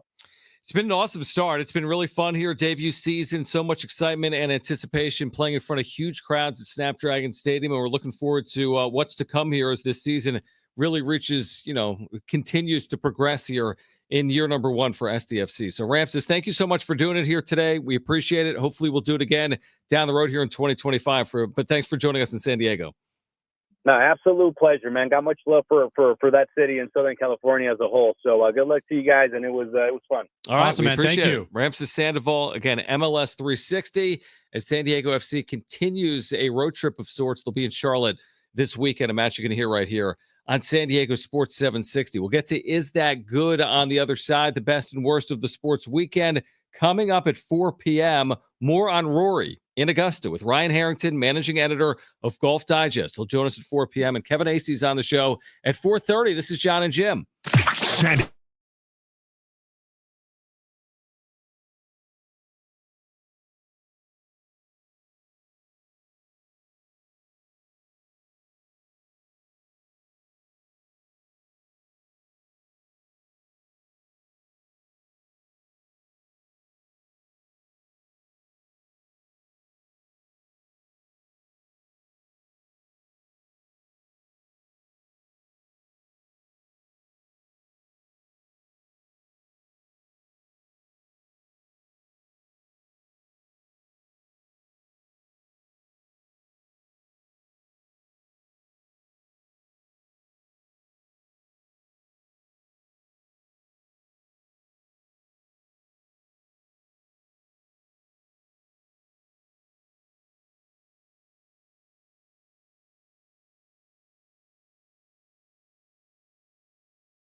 All right, AM radio keeps vital voices accessible. Congress can secure its future, but we need your help. Text AM to 52886 now to support keeping AM radio in cars. Tell your member of Congress to pass legislation now and keep AM radio in cars. Standard message and data rates apply.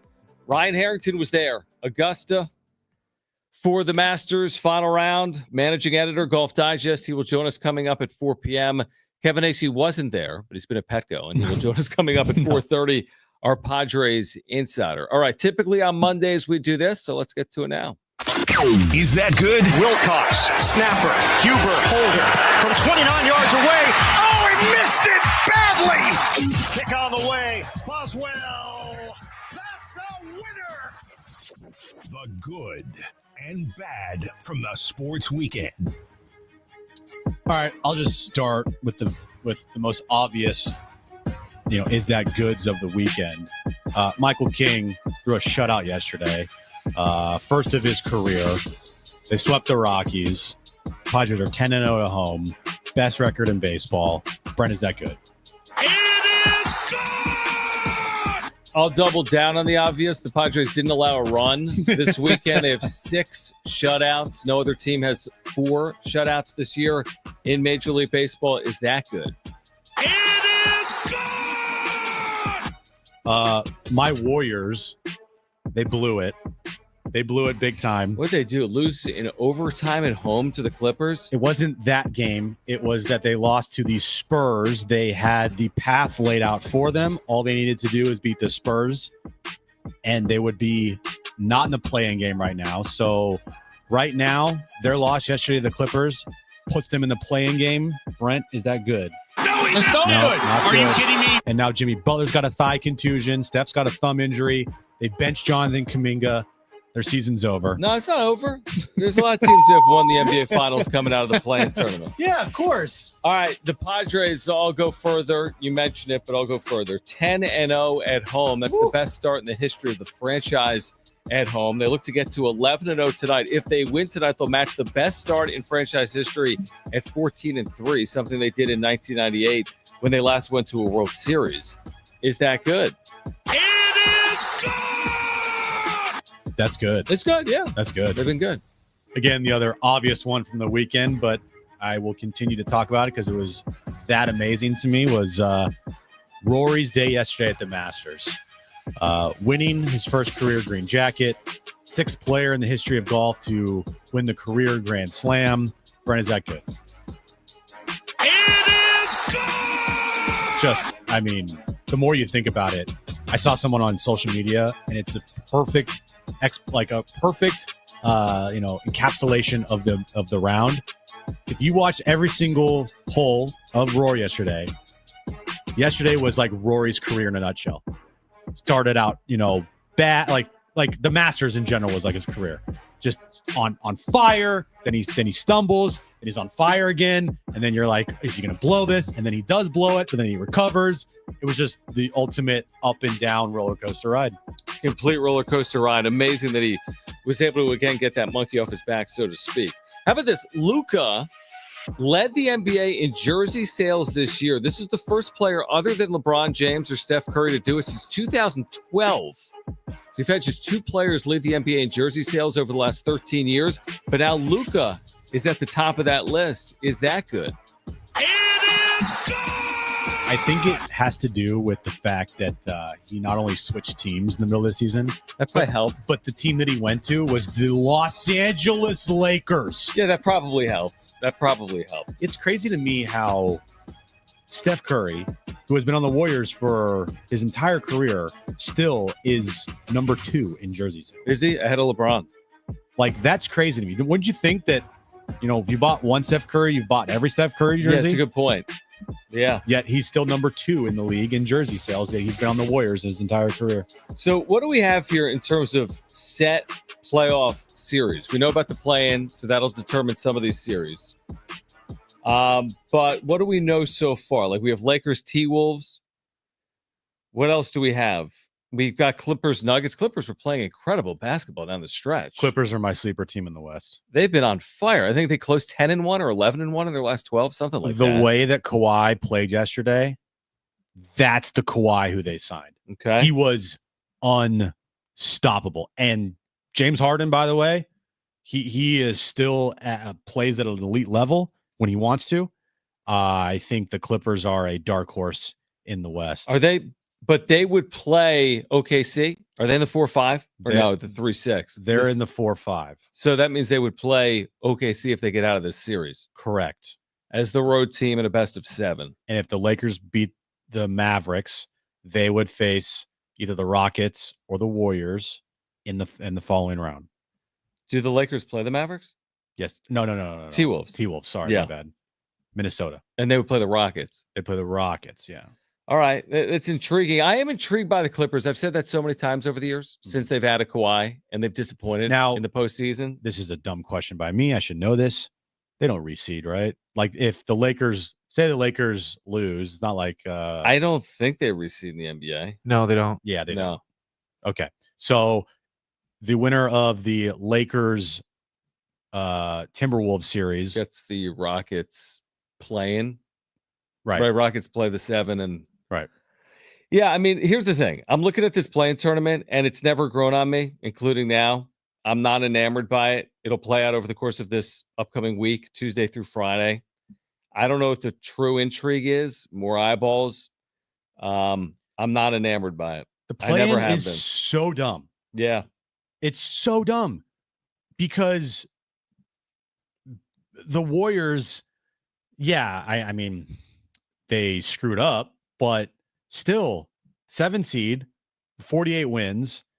And why are you playing a team like under 500? Well, not only that, if they lose, they will play a team under 500 and they'll potentially be bounced from the playoffs, which is insane to me. Yeah, for what? To play one additional game against a below 500 team, is it really worth it financially or ratings-wise to do this? What was wrong with the other format? What's the impetus here? Seriously. I don't know. I am assuming it's money, but if there's that much money in this random like Hawks Magic game? No. Grizzlies Warriors, okay, but there'll be eyeballs. It's the Warriors. Okay. These games don't even count.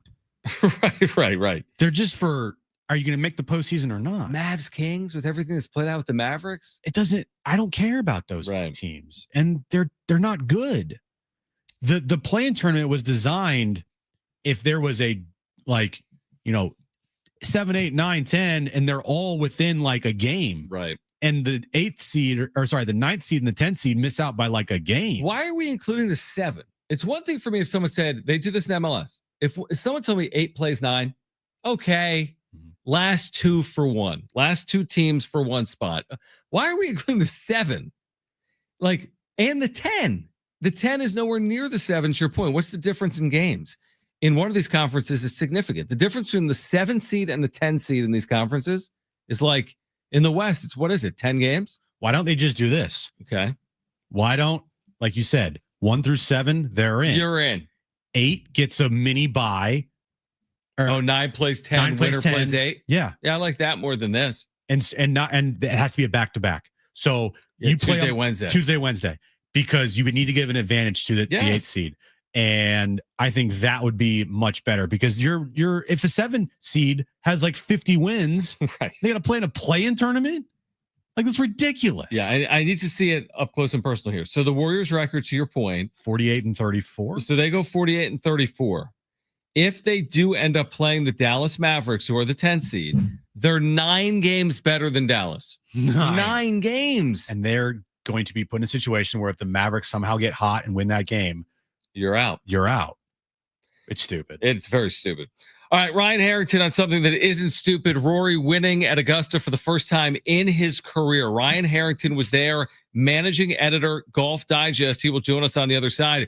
Then Kevin Acee from Petco. The Padres remain perfect at home, but Brandon Lockridge today goes on the IL. What does that mean for the Padres as they navigate these injuries? Kevin Acee will join us coming up at 4:30. We have a great giveaway in the 4 o'clock hour, a 4-pack of tickets to Sesame Place. Hour 3 of John and Jim, that comes your way next.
All right, this update is brought to you by eBay. Padres and Cubbies tonight at Petco Park, 6:40 first pitch. Dylan Cease on the mound for the Padres. Brendan Lockridge has been placed on the 10-day IL with a hamstring injury. Connor Joe has been recalled to the active roster. SDFC lost to Colorado this past Saturday night. Next up, they'll travel to Charlotte this Saturday. You can listen to that match right here on your home for San Diego Football Club, San Diego Sports 760.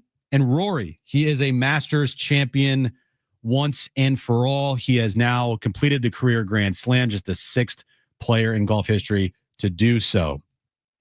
Swapping out your tires, there's nothing like it with eBay. You find the feel you're looking for, from smooth highway rides to grip for rough terrain. Get all the tires you need at prices you'll love. eBay, things people love. It's John and Jim to warm up that drive home. The winning continues, Jim, but so do the injuries. With now Lockridge and Merrill and Cronenworth and Darvish all sitting on the IL at the same time, just 2.5 weeks into the season.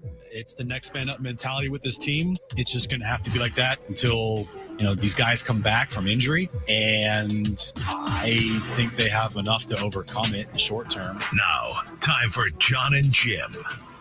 All right, San Diego, Southern California, what's going on? This is hour 3 of John and Jim, and later this hour, your chance to win a 4-pack of tickets to Sesame Place San Diego. And Kevin Acey, our Padres insider, will join us coming up at 4:30. But back to really the national sports story of the weekend. One of the great stories in golf in recent history, with Rory completing the career Grand Slam and Ryan Harrington, managing editor, Golf Digest, back with us on John and Jim. We had the pleasure of having Ryan on the show to kick off Masters Week on Thursday, and now to react to what transpired this weekend. So, Ryan, first of all, thank you again. Secondly, you've covered a ton of majors in your career. What was this experience like to watch play out over the last 4 or 5 days in Augusta, Georgia? And thanks again for taking time. Oh, it's my pleasure. Thanks for having me on again. It was pretty amazing. I mean, the roller coaster of the entire week, let alone Sunday, it was just different than any other Masters I've covered in a long time. And the build up for Sunday was it was incredible. The electricity of this place was as strong as I felt it in a long, long time, and then to see Rory get off to the start that he got off to, and then able to come back and then fall back and come back and come. I mean, it was such an emotional roller coaster for everybody there, the fans, the media, quite frankly, and obviously Rory himself. So it was an amazing day. And, at one point there, it felt pretty heartbreaking. Like you felt like, wait a second, I think he's blown this now. And what's that going to leave him? What kind of emotional state would he be in if this happened yet again? So there was a relief, obviously, in the McIlroy camp, but I think there's a relief in the golf world, quite frankly, that he got this done. And finally, the monkey's off his back. He doesn't have to answer the questions anymore.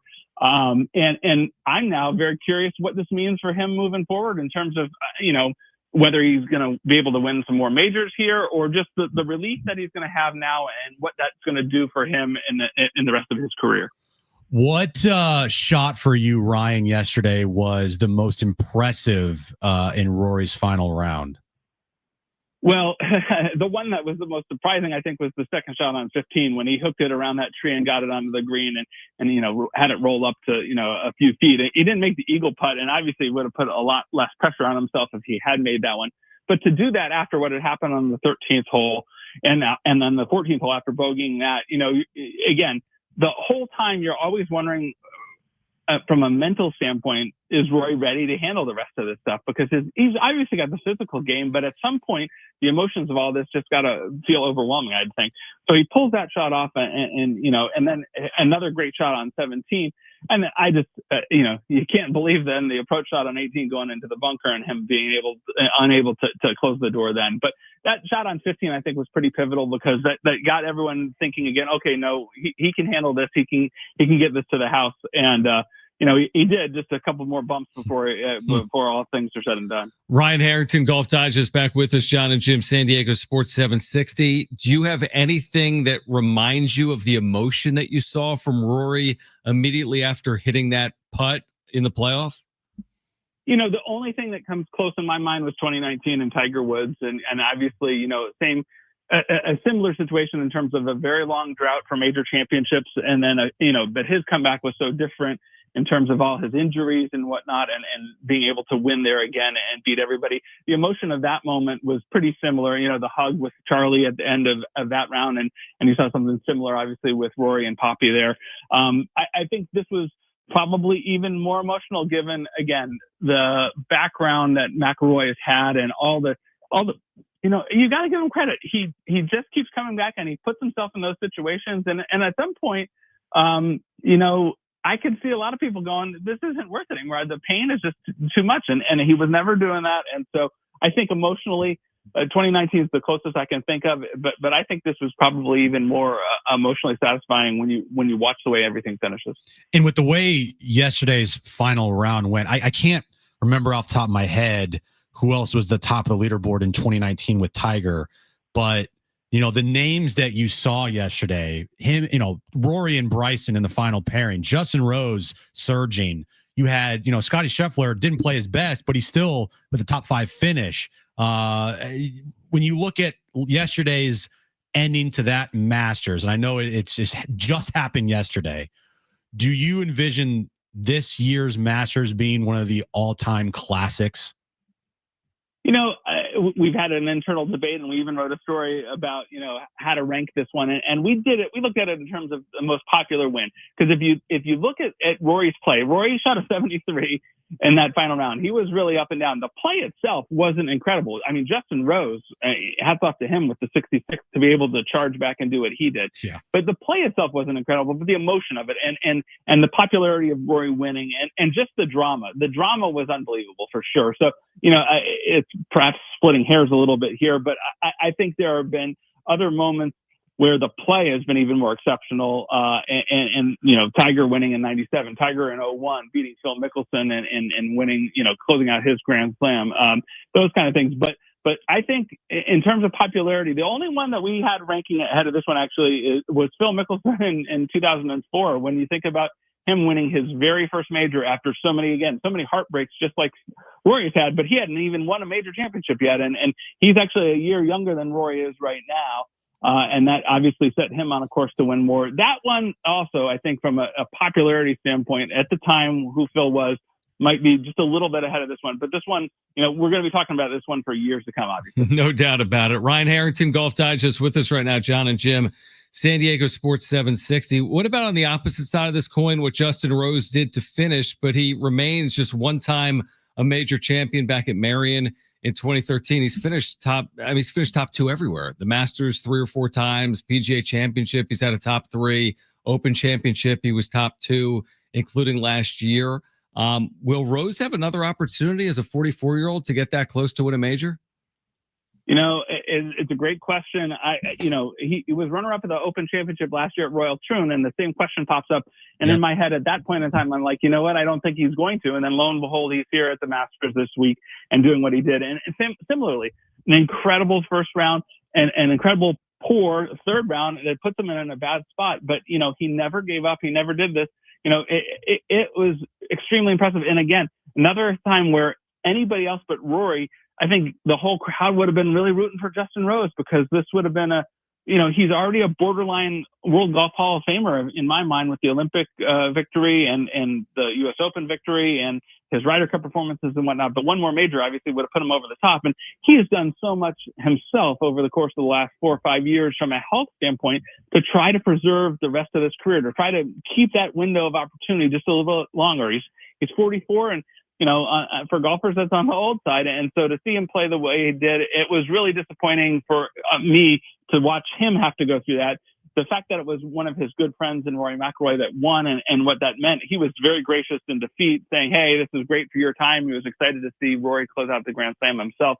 But you really do have to wonder, boy, what's Justin thinking today? And did he, is he running out of opportunities to do this again? Well, I mean, total class from him at the end of that round, just, embracing Rory at the end. And then you don't even realize that one of the people that Rory hugged on his way back was Justin Rose's wife, and they were embraced for a good amount of time there. Just nothing but class from Justin Rose. So Ryan, career Grand Slam here for Rory. Do we see another career Grand Slam in the next, I don't know, however many years? I mean, Justin Spieth could get, a PGA here, and Scotty could rip off a couple. But how long until we see another player, if we see another player, complete the Grand Slam? It's a great question. And Spieth obviously is the one that's the closest that has a realistic shot if you think about it.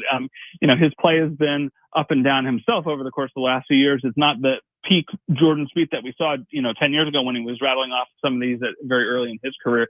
Phil Mickelson technically can do the Grand Slam at the U.S. Open. I don't think that's going to happen, so I don't think he's there. And then it's a great question. Brooks Koepka, he's got the U.S. Open and he's got the PGA, so he's halfway there. Colin Morikawa has halfway there. They're young in their careers. Perhaps they can do that. But otherwise, no. And think about it, though. Tiger did this in 2000. So it's been 25 years since we last had this happen. And before that, it was another 20, 30-something years. So this is a pretty rare occasion. And I'm not sure if we're going to really see anybody do this again in at least this generation of golfers. It might be somebody young, maybe that Ludwig Ehrberg who came close yesterday again in the second Masters appearance. He's only 25, seems to have a lot of a game, but no, I think I don't know if Spieth's going to be able to do it, and if it's not Spieth, it's not going to happen for a long time. And I meant Jordan, by the way. I know I said Justin. Justin Rose is on my mind. We've been all over the place with names today. It's been bad. I'll give you a name and a local one. Xander completed half of it last year. He's only 31, and he's had some high finishes in his career at the Masters. He finished in second at one point. He finished second or third in the U.S. Open. So Xander Schauffele, again, coming off injury, I think had a nice week in general in Augusta, finishing in the top 10, right? Yeah, no, great point. He played, I think, a lot better than I had anticipated. I really thought that the injury early in the year here had just set his preparation back, and he wasn't going to be ready to do it at this major championship. But sure enough, he performed pretty well. I think a top 10 finish, like you said. And so, great point. And there's a guy who's 2 away and who's performed well at the Masters, so you'd think that could be an opportunity there. And then, who knows in terms of a U.S. Open? He shot a 62 once in a U.S. Open round, so that's potential there. So for sure, if he can, rebound from this little injury here and go back to what we saw last year, by all means, that's another guy with an opportunity here. But boy, it's a lot of work still to do here. And again, I don't think we're going to see it for a little while. Now, it's never too early to look at next year's Masters, Ryan. And Rory said it to everybody at the podium. What's the storyline next year now that Rory's won that, elusive green jacket? What is the storyline for next year's Masters, Ryan? It's a great question. Shane Ryan, one of our writers, actually posed that today and really kind of said, Rory capping this off was kind of golf's last great story here on the horizon, and that we're going to be in a void here in terms of different storylines for different players like this. I think it'll be interesting and exciting to see what Rory does from here. I think there are a lot of people who go, he'll be freed up to be able to win more majors. And the next major championship we've got here is the PGA Championship at Quail Hollow, where he's won 3 times, I think, on the PGA Tour at that golf course. And the way he's playing right now, he's at the peak of his game. You can make the argument that he could win that. And then lo and behold, we're going to start talking about a single season Grand Slam rather than just a career Grand Slam here. So I think you're right. It'll be interesting to see what happens going into next year's Masters. But, we've got a lot of young players out there right now in the game that I still think are very big curiosities. Scotty Scheffler, Jordan Spieth, Justin Thomas. And so there's a lot of good players there. And Rory might not like this one, but can he do it again will be the next storyline for him. Yeah, it'll be interesting to your point, Rory, having won at Quail Hollow a few times, if he's able to. He's going to be a favorite. He'll probably be the favorite heading into next month for a PGA Championship. That becomes a compelling story if he can get another major here at some point in 2025. And then Port Rush is the Open Championship. It's kind of in his backyard. So, you go, wait a second here. Some of the stars really could align for him. And so, he's not done yet. And I'm sure exhausted. I'm sure needs some time to decompress and appreciate what he's done here. But then, if he can turn around in a few weeks, this could be the start of, an amazing season, if you will. Yeah, just complete the, single season Grand Slam. That'd be nice. Get the Tiger Slam, yeah. Whatever. He could do the full thing, right, in one fell swoop there here. You go. Potentially. He's 1/4 of the way there. Ryan, always appreciate it. He's the only one that can do it this year. So. Yeah, only one that can do it, exactly, because he's got the first. Ryan, always appreciate it. We'll catch up again later this summer with some of these majors coming up. But thanks for joining us here in San Diego. My pleasure. Thanks, guys. All right, great stuff. Ryan Harrington on the other side, the wrap. Kevin Acey in 15 minutes at 4:30. It's John and Jim.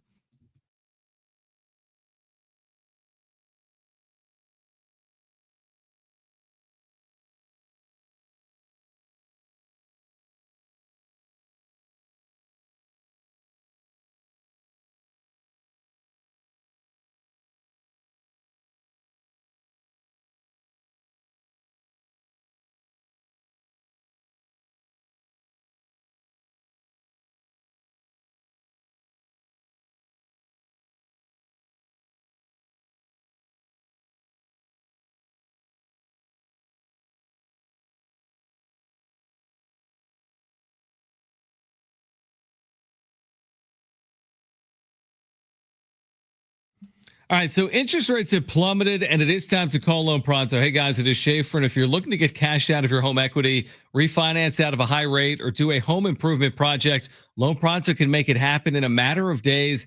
Take advantage of this opportunity and get tens or even hundreds of thousands out of your home equity. Pay off all your credit cards, pay off your car loans.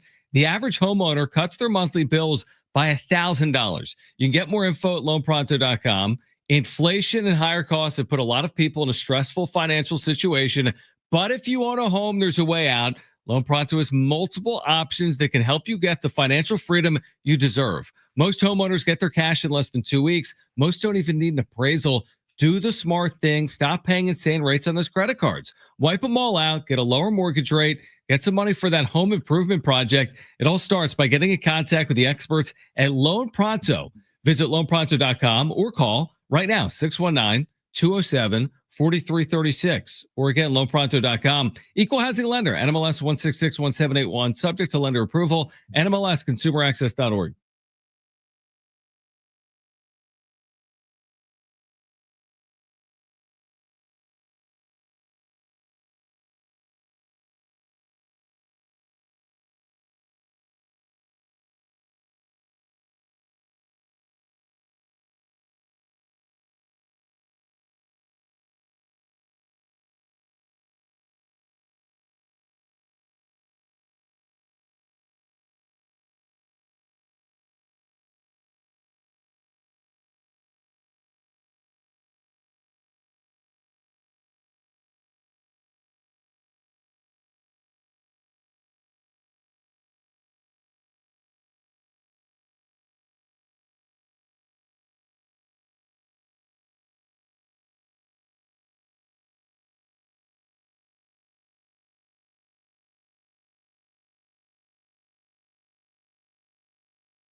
right, John and Jim, San Diego Sports 760. Kevin AC coming up at 4:30. Oh, I see what you're saying. So Kevin will join us at 4:30. Sesame Place will give away tickets coming up later this hour. We only have a few minutes, so let's get right to it. It's time for The Wrap, presented by Sombrero Mexican Food. Check out their website at sombreromex.com. How excited are you for this week's play-in tournament? 1 to 10, 0. I mean, it's just gonna piss me off. Like when Harrison Barnes hit that fadeaway 3 to beat the Warriors the other night, effectively, like, not ruining their season, but just an unnecessary loss. I'm just playing stuff. I'm just so stupid. So I'm at a 0. I'm probably at a 1. I mean, we'll throw it on. We'll watch. Obviously, Warriors will be playing. We'll be watching, but it's not compelling to me. I'd rather just get to the postseason. I don't need it. Give me 1 versus 8, 2 versus 7, so on and so forth. To me, it's not compelling. It's a reach. They didn't need to do this. I guess it's for money and television viewership and eyeballs, like everything is. But yeah, to me, I'd rather just get to the actual postseason. Next question. How many more majors will Rory win? I'll go 3. I mean, big number. Give me 3.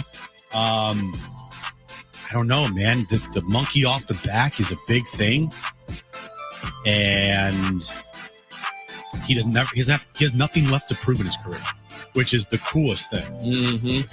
If you're anybody, you have no, like, especially in the sports world, with literally nothing left to prove.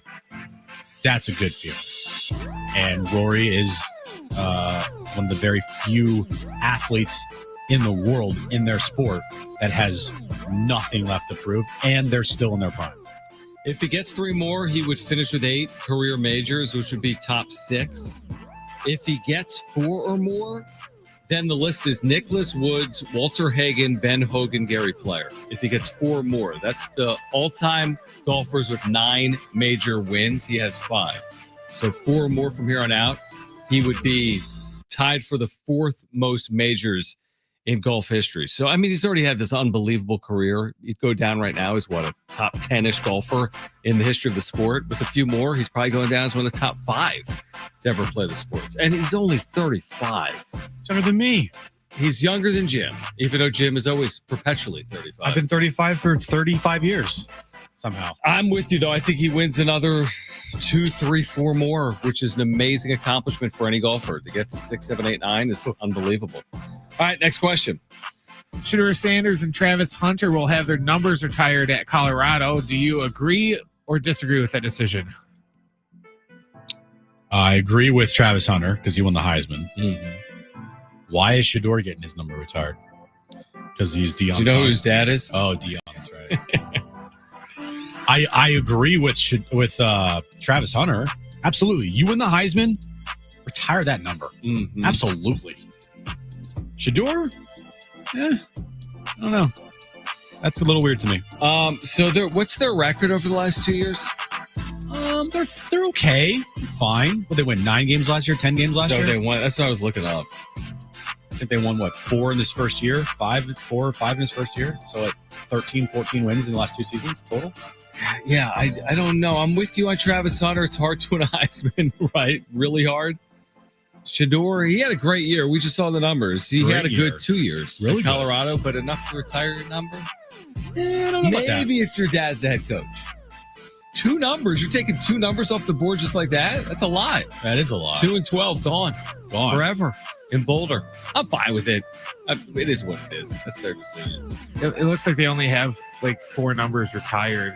In the history of the program? Yeah, for football. Yeah. All right. I'm fine with it. I'm not going to lose sleep over it. Next question. Will the Padres win 55 or more home games? Well, they're on pace to win 81 home games. Mm-hmm. 55 is a big number. So they have to go, 55 and 26? So that's 45 and 26 now. Oof. I'm going to go with just under, but they're going to win. I think they can win 50-plus games at home this year. 55. So 45 and 26. That is work. What is the winning percentage on that? That's incredibly high. How many did they win last year? They won, I want to say, close to 50 or over 50 games last year at home, right?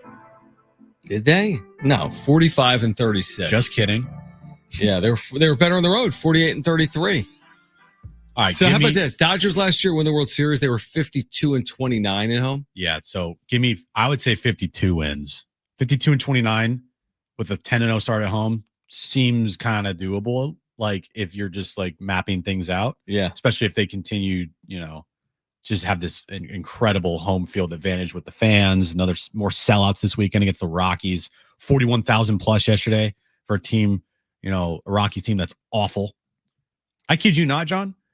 I saw one person in that stadium with a Rockies hat on. That many? I know. It's a lot. By the way, the last team to win 55 home games in baseball, it happened in 2022. The Dodgers won 57. The Braves won 55. The Yankees won 57. So it's been a couple years since anyone won 55.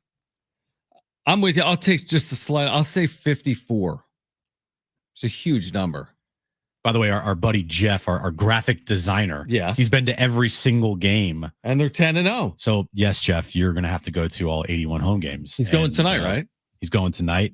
And if Jeff does not attend and they lose, then it's on you, buddy. Well, here's my question. How do they lose? Yes, the other team scores more runs than them. That's how they would lose a game. When I watch them at home, have they yet been in jeopardy of losing a game? I'm thinking about the 10 games. Don't think so. That's the thing. There wasn't a late deficit, was there? No. That they overcame.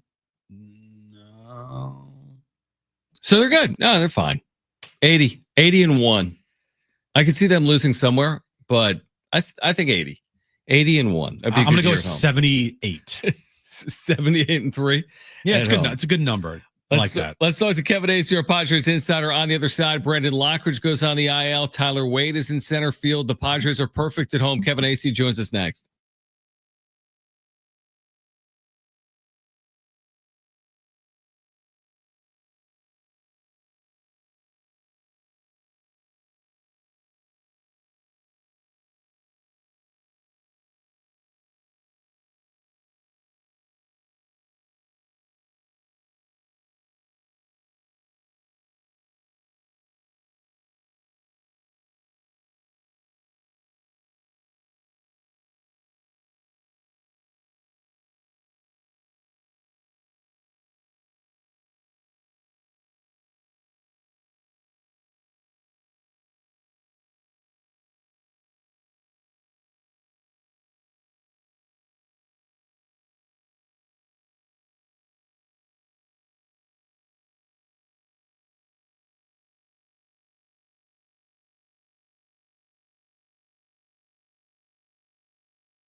All right, this update is brought to you by eBay. We'll start with the Padres to take on the Cubbies tonight. 6:40 first pitch at Petco Park. Dylan Cease on the mound for the Pods tonight. Other news with the Padres, Brandon Lockridge has been placed on the 10-day IL with a hamstring injury. They have recalled Connor Joe to the active roster. Moving over to SDFC, they suffered a loss on Saturday night to Colorado. Next up, they'll travel to Charlotte this Saturday night. You can listen to that match right here on San Diego Sports 760. And Rory finally did it. Won the Masters yesterday in a playoff against Justin Rose. He has now completed the career Grand Slam, just the sixth golfer in golf history to do such. Swapping out your tires, there's nothing like it with eBay. You find the feel you're looking for, from smooth highway rides to grip for rough terrain. Get all the tires you need at prices you'll love. eBay, things people love.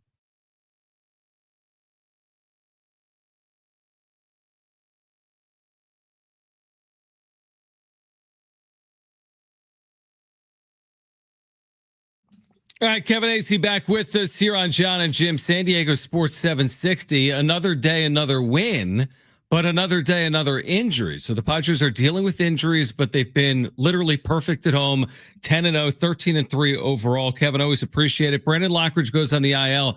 What's this going to mean? Maybe this is just short-term, as Jackson Merrill could be available at some point sooner rather than later, but what does this mean for the shakeup in the outfield? Connor Joe coming up. What are the Padres lineups going to look like moving forward against both righty and lefties? Yeah, I mean, even as we try to put it in perspective, we don't know how long it's going to be. Is Right. it 4 games, 5 games, 6 games? I mean, they're being very careful with Jackson. He hasn't really started doing anything that would lead you to believe, oh, okay, well, here's the next step, and then he's back. It's like that process of running hasn't started, and so who knows, right? Like, I don't think it's going to be terribly long, but is it, like I said, is this a week's worth of games? And what are they going to do? Well, it's not going to be Connor Joe in center. It doesn't look like. Not going to be Oscar Gonzalez in center. Tyler Wade could play against lefties. I mean, depending on what kind of lefty, right? Like, is it a real sharp lefty with the curveball or the breaking balls that really, throw lefties? I mean, it's just that if it's a short-term thing and they feel like the rest of the offense is doing well, do they sacrifice offense because of an important defensive position? It's, it's kind of up in the air, but I mean, it's a very interesting thing. They lost their 2 natural center fielders, and anybody they put out there, you see potential downside based offensively and defensively.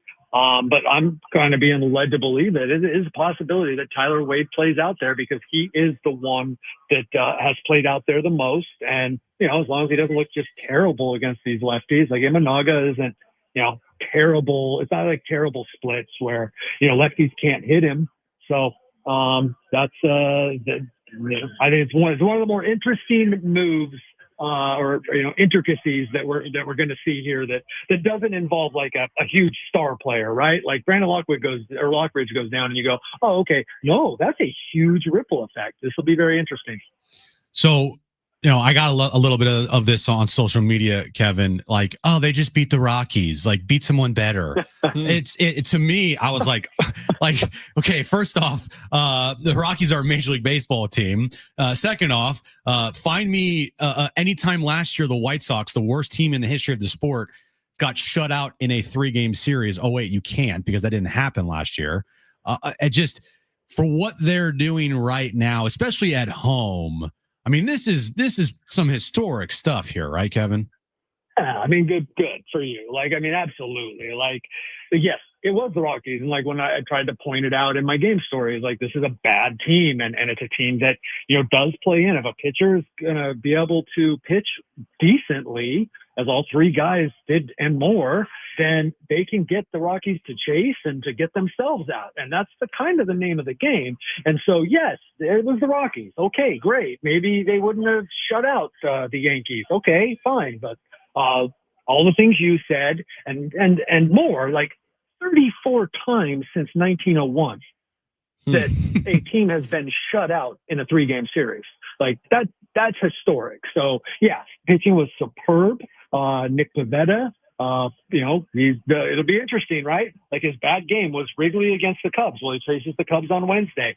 He has been very, very good at home. Now he's simply pitched better at home and faced opponents that are conducive to him and getting people to chase up in either high out of the zone or at the top of the zone. And the Cubs, but like now we're at Petco, right?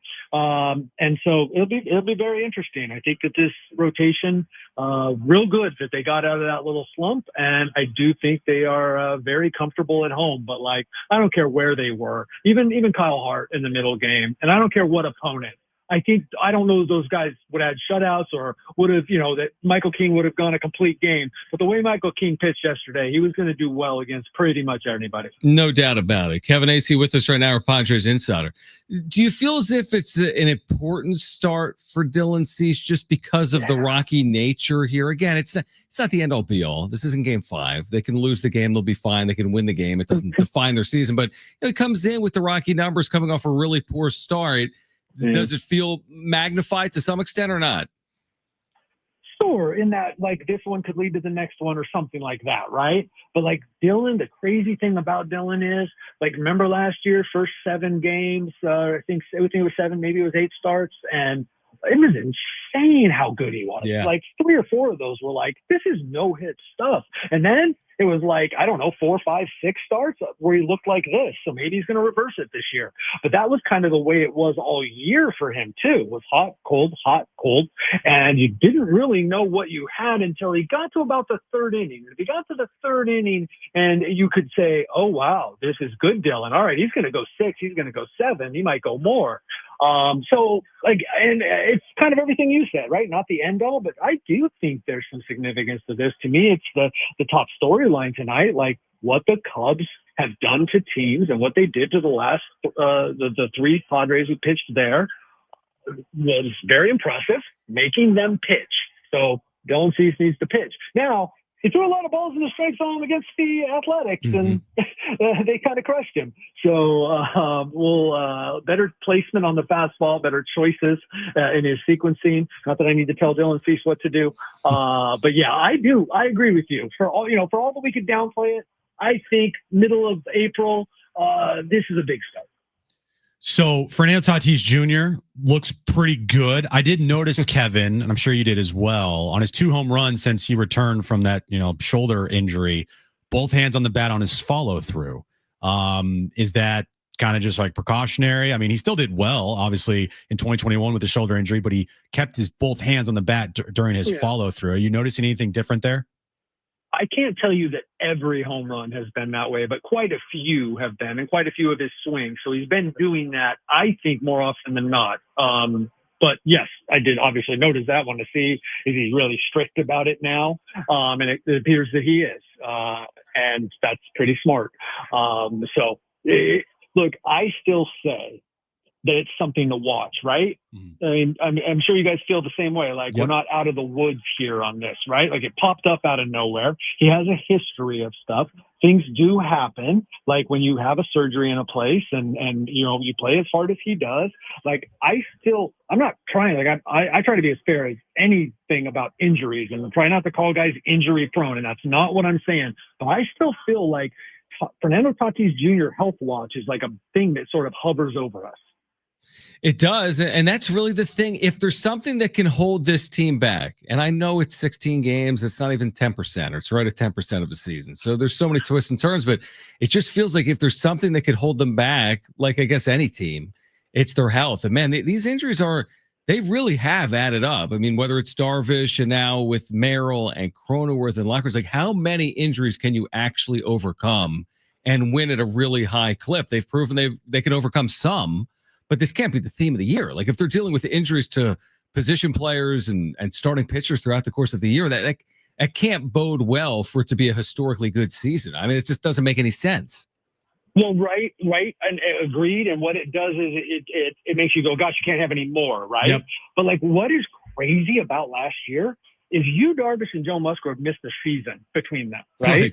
Fernando Tatis Jr. missed 3 months or 2.5 months. And those are pretty massive, right? Mm-hmm. But they had, David Peralta. There's some people here that think like he was the MVP of the season because of that, right? Like no matter what Merrill and Machado did, if Peralta had hit 100 with a 400 OPS, right? Like that's a huge deal. And so they just need guys to step up. So where it hurts you is, the guy that was in there and playing decently and certainly was playing good defensively for Merrill, now he's hurt. And that it starts to get you. And then what if, one of the other big guys goes down while Merrill's down? And yeah, I agree with you. So I do want to say the depth seems to be impressive. And guys, I still say, look it around. The guys that are supposed to be hitting are hitting. Now, Arise isn't necessarily where you would expect him to be, but Manny's coming through. Xander is hitting well. Obviously, Cronenworth and Merrill were before they got hurt, and Tatis is. And I still say that as they go, this team will go. So, yeah, you don't want any injuries there, but, they seem to have impressive depth. I mean, you just called up your third guy, and it was Connor Joe. I mean, in the past, Connor Joe, he would have been on the 25-man or 26-man roster to start the season. It appears, and there was some argument about whether it should be him or Aggie or Tirso. I feel like they've got good depth, but you can't be Manny can't go down, right? You can't have that. It hasn't always been the case here, Kevin, but amen. Me and John were talking about this the other day. And especially last year, all the others that we were talking about, Profars of the world, Solanos, Peraltas, Higgies, they all performed. And then they all leave. And you look at the numbers now, it's like they're not doing well. Same thing this year, early sample size. But, Iglesias, Maldonado, the guys you named, right? Everyone's Sheets, they're contributing. Who gets, in your opinion, the credit for having these, I guess, not journeyman players, but dumpster dive players that Preller picks up, and they come here in the last year plus, they've all performed. Who gets the credit in your opinion? Well, Preller's staff. I mean, Preller, sure, but he doesn't get out to see some of these guys. They signed some guys he hasn't seen play, right? And so there's a lot of guys that are, Dave Post, Logan White. I'm sorry that I'm blanking, and that makes me feel terrible because I can see faces. But these guys, I've talked to. Obviously, I only cover one team, but I've talked to other writers and other people in other organizations, and this scouting staff. First off, the Dodgers, the Phillies, the Yankees have the largest scouting staff. They've invested in it, where some other teams haven't, and they are in. You better come. Be ready to play when you meet with AJ Preller. And they work hard, they talk a lot, they are prepared. There are players that they have that are on other teams now that fans are upset that the Padres didn't sign. And the Padres talked to those players and met with those players, a couple of them, and they decided, no, you know what, we've done our homework, and even though this would be a decent price and all that, we don't want them. And those guys aren't really doing anything with the team. Now, it doesn't mean they won't later in the season, and we could be having a different conversation in a couple of weeks or a couple months. But I think it's a great point that you guys are making, that they have really done well. For as much as I talk about the core, this team would not have been what it was last year without the bench. I mean, Gavin Sheets was non-tenured. He was not given a contract by the White Sox. They didn't want to pay him arbitration, whatever that would have been in 2025. And he's one of these guys. There's been a number of them over the last couple of years. Kevin, we're looking forward to tonight. We'll see if this perfect season continues at home or not for the Padres. We'll catch up with you again on Wednesday. And thanks as always for the time. Right on, guys. Take care. All right, Kevin Acey, our Padres Insider, brought to you by the all-new Jamul Casino and Resort, the Players Place. We're going to react to that in the 5 o'clock hour, but call right now if you want a free 4-pack of tickets to Sesame Place. The number to call, 877-767-4760, 877-767-4760. Call right now. Free 4-pack of tickets to Sesame Place. First 2 callers will be contestants for trivia. One of you is winning a free 4-pack of tickets valued at hundreds of dollars to Sesame Place here in San Diego. Call right now if you want those tickets, and if you want to play trivia, 877-767-4760. We'll react to our conversation with Kevin Acey at 5 p.m. This is John and Jim.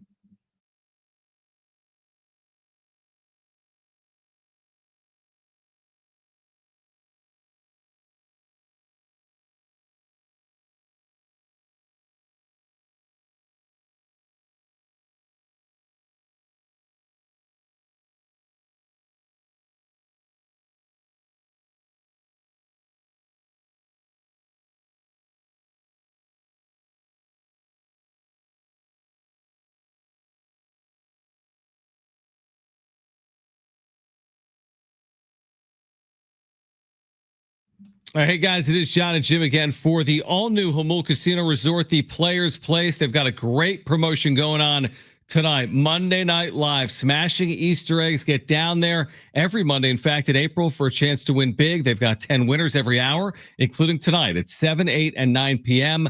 Earn entries all month long by playing. Get 2 times the entries on Wednesdays with at least $500 cash for all winners and a chance to win up to $25,000. This is a promotion you're not going to want to miss. And speaking of Easter, John, it's this upcoming weekend. It is. If you want to celebrate Easter at Jamul Casino, you can celebrate it at Prime Cut, featuring lobster tails, hand-carved prime rib, and much more. You can gather the family and enjoy a feast fit for the occasion. Just make sure to make your reservation today. They have endless dining 5 nights a week, including options better than ever at Tony Gwynn's. They've gone over the top: crab, shrimp, dynamite salmon, and more. Plus, don't miss the carving station for those who like a little turf with their surf. It's the all-new Jamul Casino Resort, the Players Place.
All right, Wednesday night, 6 p.m. on San Diego Sports 760. It is SDFC Midweek Live. You'll hear from head coach Mikey Barnes, as well as interviews with players and coaches. You can find out the latest club and MLS information. This will be hosted by Darren Smith. SDFC Midweek Live every Wednesday at 6 on your home for SDFC San Diego Sports 760.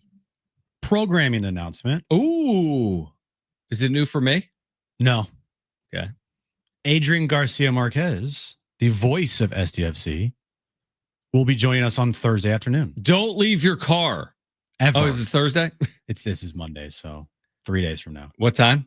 3 o'clock. All right. Adrian Garcia Marquez, who's been on the call with Darren and others this year for SDFC right here on San Diego Sports 760, back with us on Thursday at 3. Looking ahead to this weekend, they'll be in Charlotte. SDFC, their second consecutive road match. All right, we'll react to our conversation with Kevin Acee coming up in 10 minutes. Right now, let's play.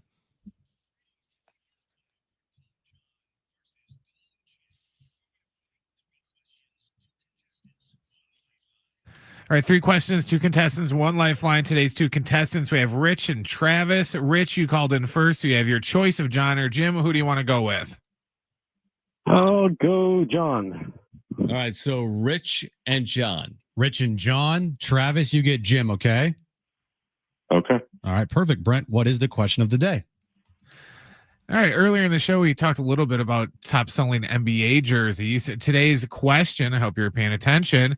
Name anybody who has one of the top 10 selling jerseys in the NBA this season. So we're looking for the top 10 best-selling NBA jerseys this season. All right, Travis, you're up first. What is your first guess? You'd have a lifeline if you want to use it.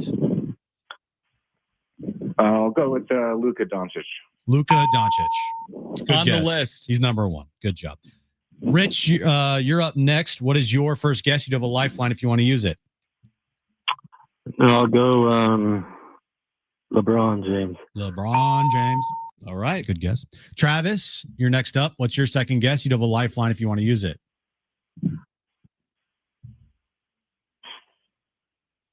I'll go with lifeline. Lifeline. Okay. Steph Curry. I'll take it. All right. There we go. On the list. What? How's he on the list? I know. Kind of crazy, What's right? he done this year? Not a lot. Rich, back to you. What is your second guess? You do have a lifeline still if you want to use it.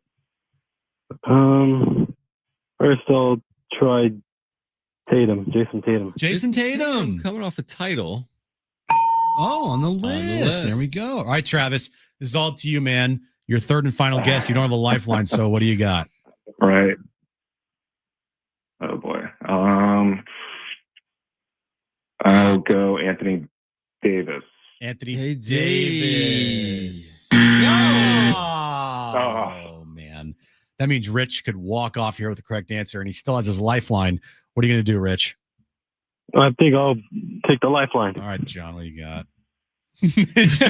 John's looking a little perplexed right now. I'm going to go. Three on the top of my head. You have three. I have one that played for a bad team that's an all-timer. That would be KD. I'm not going to go with KD. I'm going to go with an up-and-comer. It doesn't matter. It's the last pit, right? I can walk off. Oh, I shouldn't do that. Can't just. I'm going to go with Victor Wembanyama. What? Rich, do you take that? Wembanyama? Or do you want to have your own answer? I think I'll take Durant. I like that idea better. Durant for the win. No! Oh, shit. All right. So where are we right now in this game? We are tied. We're tied going OT? We're going to go Was to Wemby OT. on the list? Yeah, he would have won if he listened to you. He was on the list. Wow. All right. Overtime. All right. Clean mouths, everybody. Everybody keep it clean here, by the way, too. All right. So we're going to go to overtime. Brent's going to read the question and the rules of overtime. Brent, what is the question and the rules? All right. The way overtime is going to work is I'm going to ask you a different question. When I'm done asking the question, you're going to yell out the name of your partner today. So you're going to yell either John or Jim. Don't yell out your name. Whoever yells out the name of their partner first, you are going to win the game by getting the question right, or you're going to lose the game by getting the question wrong. Do you guys understand? Yes. Yeah. Who's my partner again? Who is this? You speaking? got Rich is with Travis. John. Travis is with Jim. Got it. Thank you. all right. All right, guys. Today's overtime question. Who do the Padres play tonight? Jim. John. I heard Jim. Travis, what do you got? Chicago Cubs. Chicago That is Cubs winner. correct for the win. Wow, what a come from behind win. Wasn't Victor really Wembanyama was right there. It wasn't really come from behind. Well, but- whatever. It was like a Buckner situation over there at first. Wemby was on a silver platter. I didn't know what he say, Giannis. Who? Is he on the list? No, that would have been wrong. I'm an idiot. you I don't know idiot. basketball. You don't know baseball. I'm an idiot. I don't know football either. Gavin Bogarts wasn't on the list, or whatever you said earlier. Gavin Sheets on the Xander list. Sheets. Xander Sheets. All right, what's on the list? Who's on the list? All right, Luka's number 1. Steph is 2. LeBron is 3. Tatum is 4. Jalen Brunson is 5. Yeah. Wemby is 6. Oh. See, I thought he was going here. Anthony Edwards is number 7. He man. went Davis, though. I thought he was going Yeah. Edwards. Finger guns himself. Ja is number 8. Grenade jaw. Shea is number 9. And the Joker is number 10. Giannis is 11th. Oh. And where's KD? 13th. Oh. Look, put it this way. You know how it's bad it is for KD this year? He got outsold by LaMelo Ball. Oh, where's Yeah. Bronny? He didn't make the top 15. Wow. All right, congratulations. You've won a 4-pack of tickets to Sesame Place. Spring is here. Sesame Place San Diego is the perfect plans for you and your little ones, Jim. Now through April 20th, experience a hopping good time at Elmo's Extravaganza with exciting rides, move and groove to the Sesame Street Party Parade. Plus, meet the Easter Bunny and your favorite furry friends dressed in their Easter best. Sesame Place open daily through April 20th. Visit sesameplacesandiego.com for more details. All right. Great job there all around. And by all around, I mean for our winner. On the other side, back to our conversation just a few moments ago with Kevin Acee. We have Mike Schilt's pregame conversation with the media as well that we can share with you as we're getting ready for Padres and Cubs. Game 1 of a 3-game series down at Petco. Hour 4, John and Jim. That comes your way next.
This update is brought to you by eBay. We'll start with the Padres. They take on the Cubbies tonight, 6:40 first pitch, 3-game series down at Petco Park. Dylan Cease on the mound for the Padres. More injury news for the Pods. Brandon Lockridge this time being sent to the 10-day IL. Connor Joe has been recalled to the active roster. SDFC got a loss on Saturday night against Colorado. Next up, they'll travel to Charlotte this Saturday late afternoon, 4:30 start time. 4 p.m. is when our pregame coverage starts right here on San Diego Sports 760. And Rory has finally done it. He won the Masters yesterday in a playoff against Justin Rose, his first career green jacket, and he completed the Grand Slam. Swapping out your tires, there's nothing like it. With eBay, you find the feel you're looking for, from smooth highway rides to grip for rough terrain.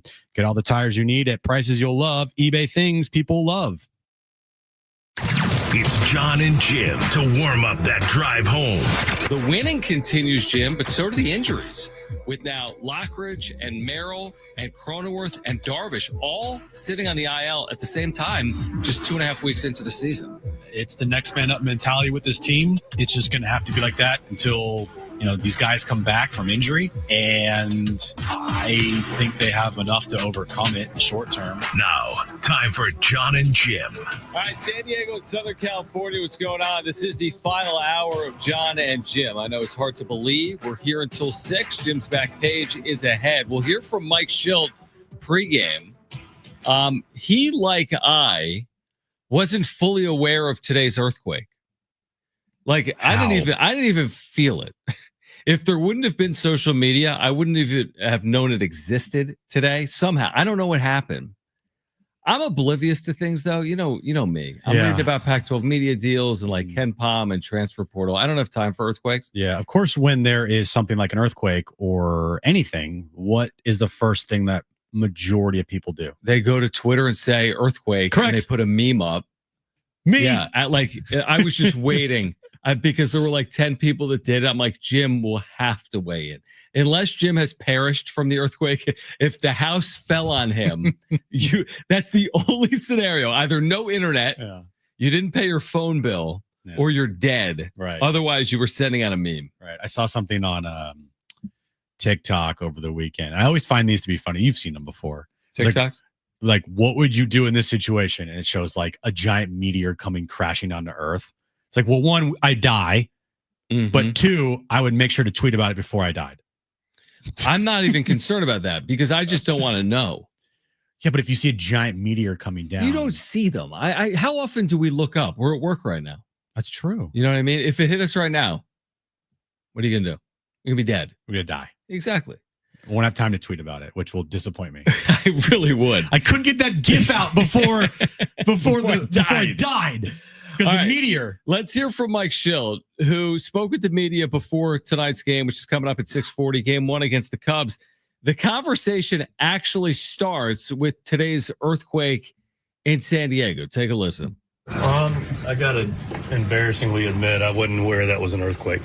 Okay. I was walking out to come to the ballpark, and some rumblings and like loud noise on my roof. And I was like, man, what's going on my roof? And so I walked out and I looked, and I don't have a great view of my roof and no way to really know that I was concerned about getting on it to see what happened. And then I just left and think twice about it. So I had no idea it was an earthquake. Really? You never felt it at all then? I mean, I felt something on my roof shaking. Okay, you can feel your feet. And it sounded like something was rattling on my roof and somebody's throwing something on it. And it was like, and so I drove to the ballpark and I got a couple of texts like,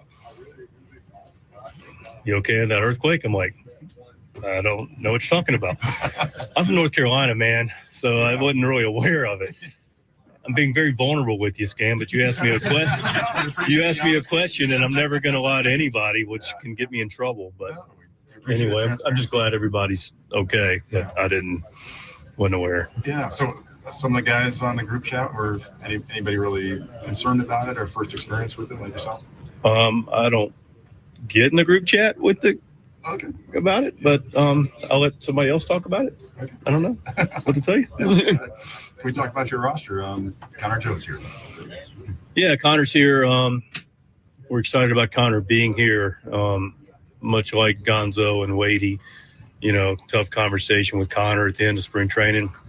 But like we anticipated, we knew at some point he would have a chance to join us, and here he is at the expense of Locke. Locke had the hamstring again, felt reasonably good about it yesterday with hamstrings, and feel good about it again today.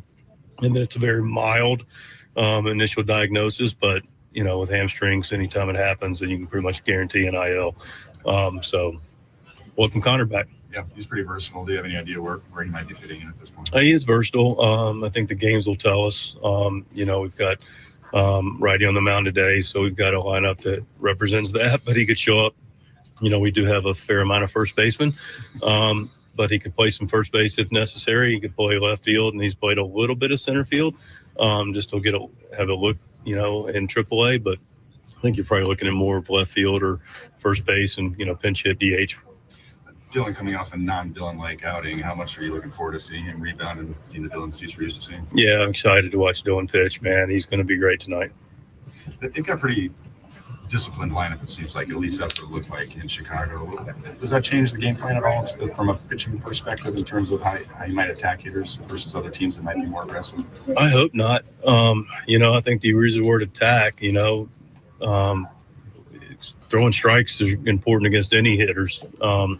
I think they're even more important against teams that are disciplined.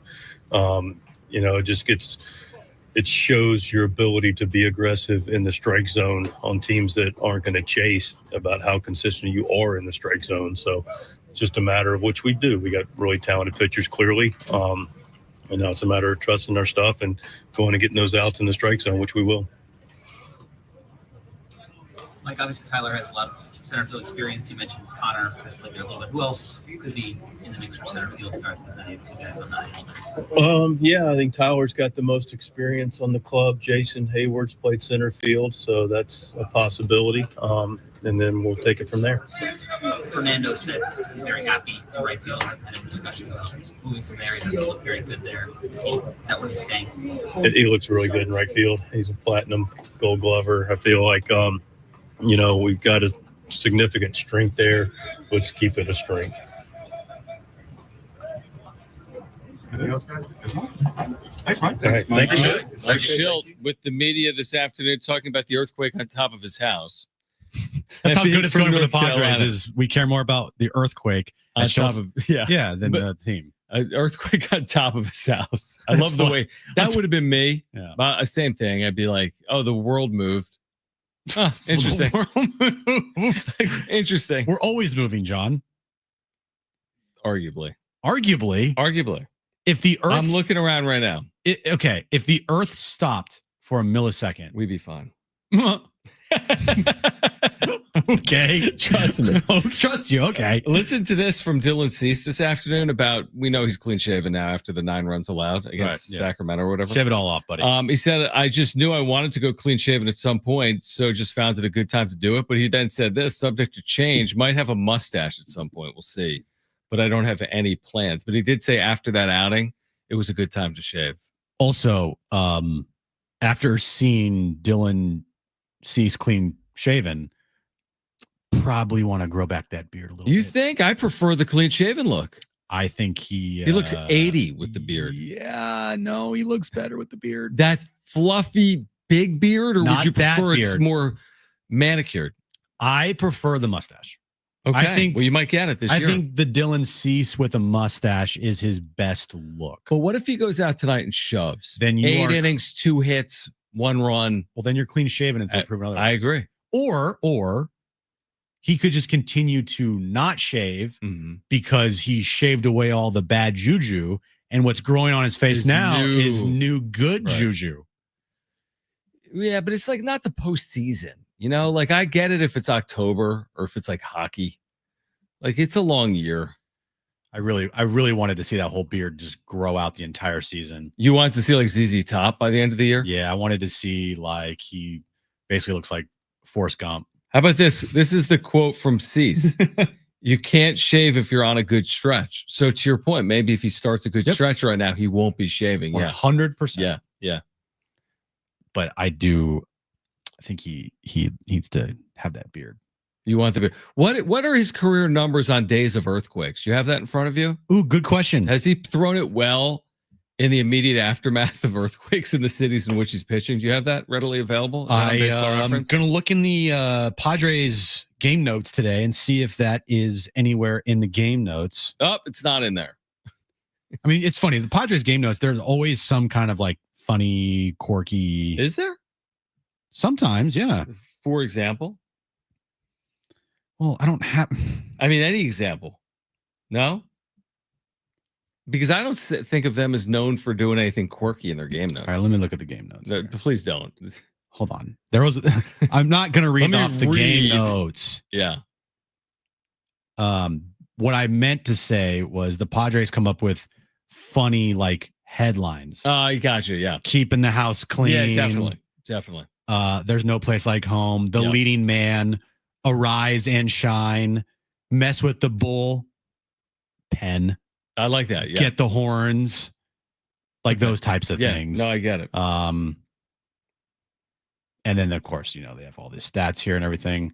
So there you go. In the notes, they have all the stats. They have all the stats. That's really cool that they do that. They have all the stats for every single player on both teams.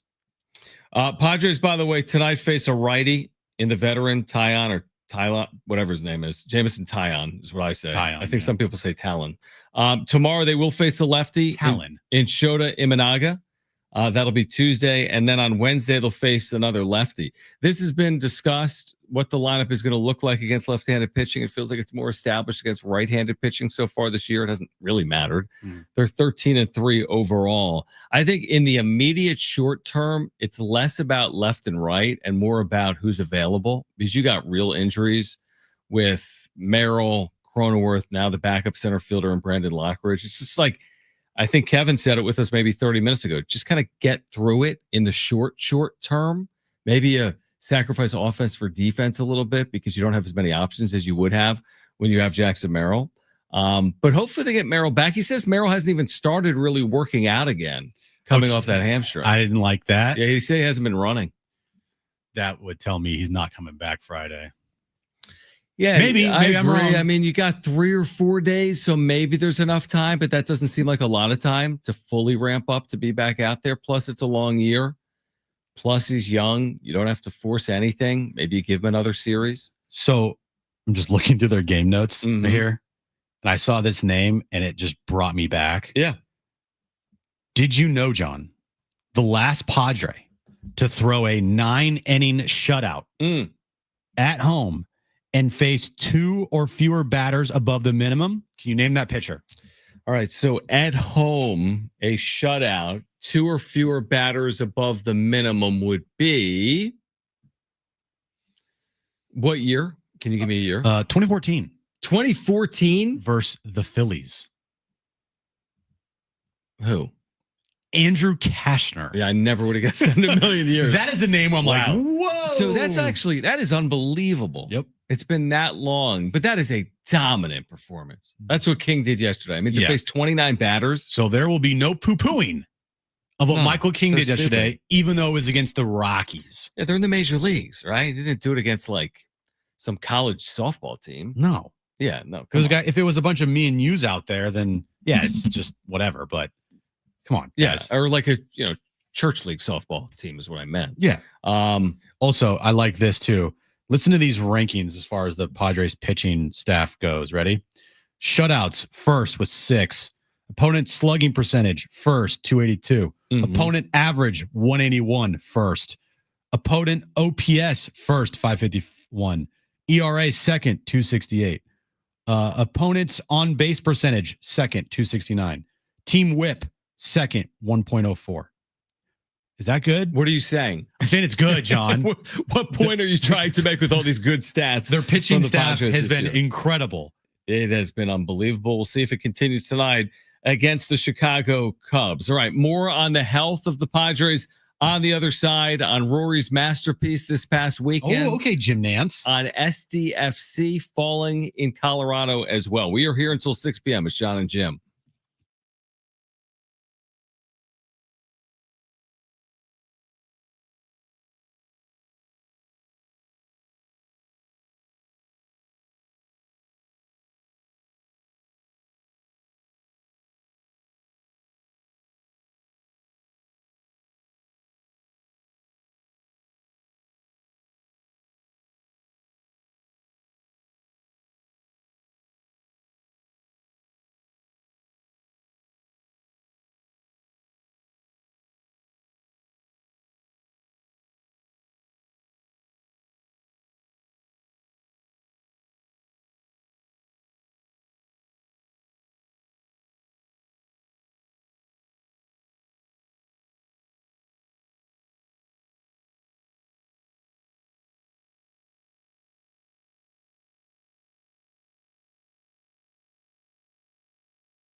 right, John and Jim, San Diego Sports 760, getting you ready for the Padres tonight against the Cubs.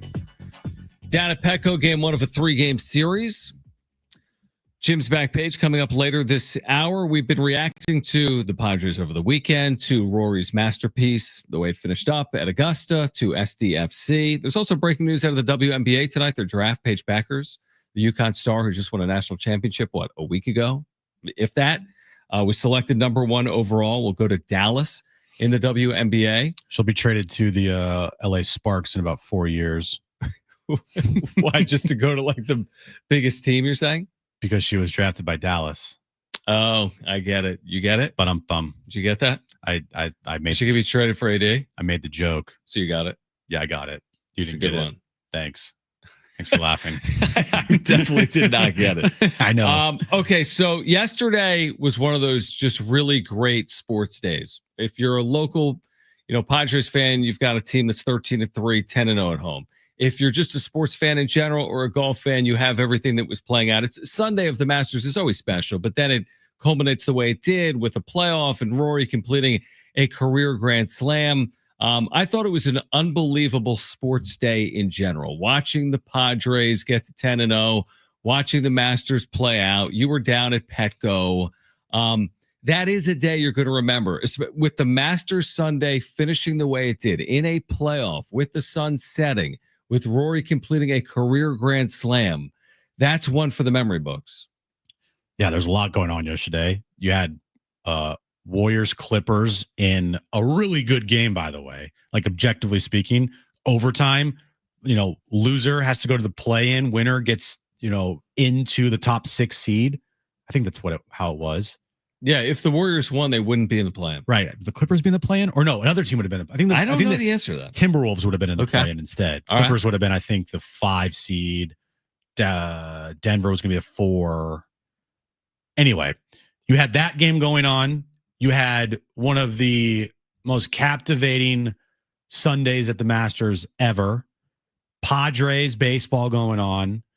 It was, you're right. It was a good sports day yesterday.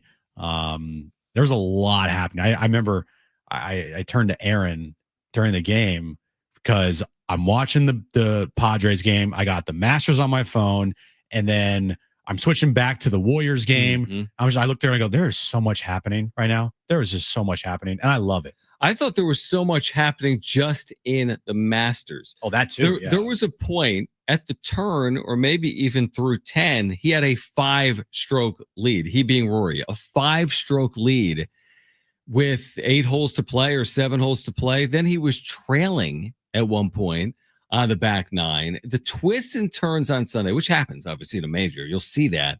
But with the names, like you said, you got Rory, you got Bryson in the final pair. You have Justin Rose there, what he did on 18 to essentially force the playoff. And then for it to end in the manner in which it ended. Like if I'm Rory after my putt that sails wide left on 18 initially, right, to send me to a playoff, how I rebound on the very next hole, right? That's what I have to do. I'm playing 18 again against a red-hot golfer in Justin Rose, who shot a 66 yesterday, 7 strokes better than Rory. To rebound as quickly as he did, to your point from earlier, I think Justin Rose's second shot was within, 15 feet or so, 17 feet of the hole. Rory still had to get up on the green and work his way inside that 15 or 17 feet from Justin Rose, and he was able to do that. I mean, that's just, I don't know how he did it, Rory, from the lows of the lows to the highs of the highs, to do that all within like a 2 or 3 hour window from like the 13th hole through the playoff. I have no idea how he did that. Even his approach shot, like you mentioned on 18, before the playoff, when he hits it in the far bunker, he still gets out and has about a 7-8 foot shot. Yeah. And he just missed it. Like he just the whole way was wide. He just walked up to it, hit it, and the entire way just missed it, pulled it.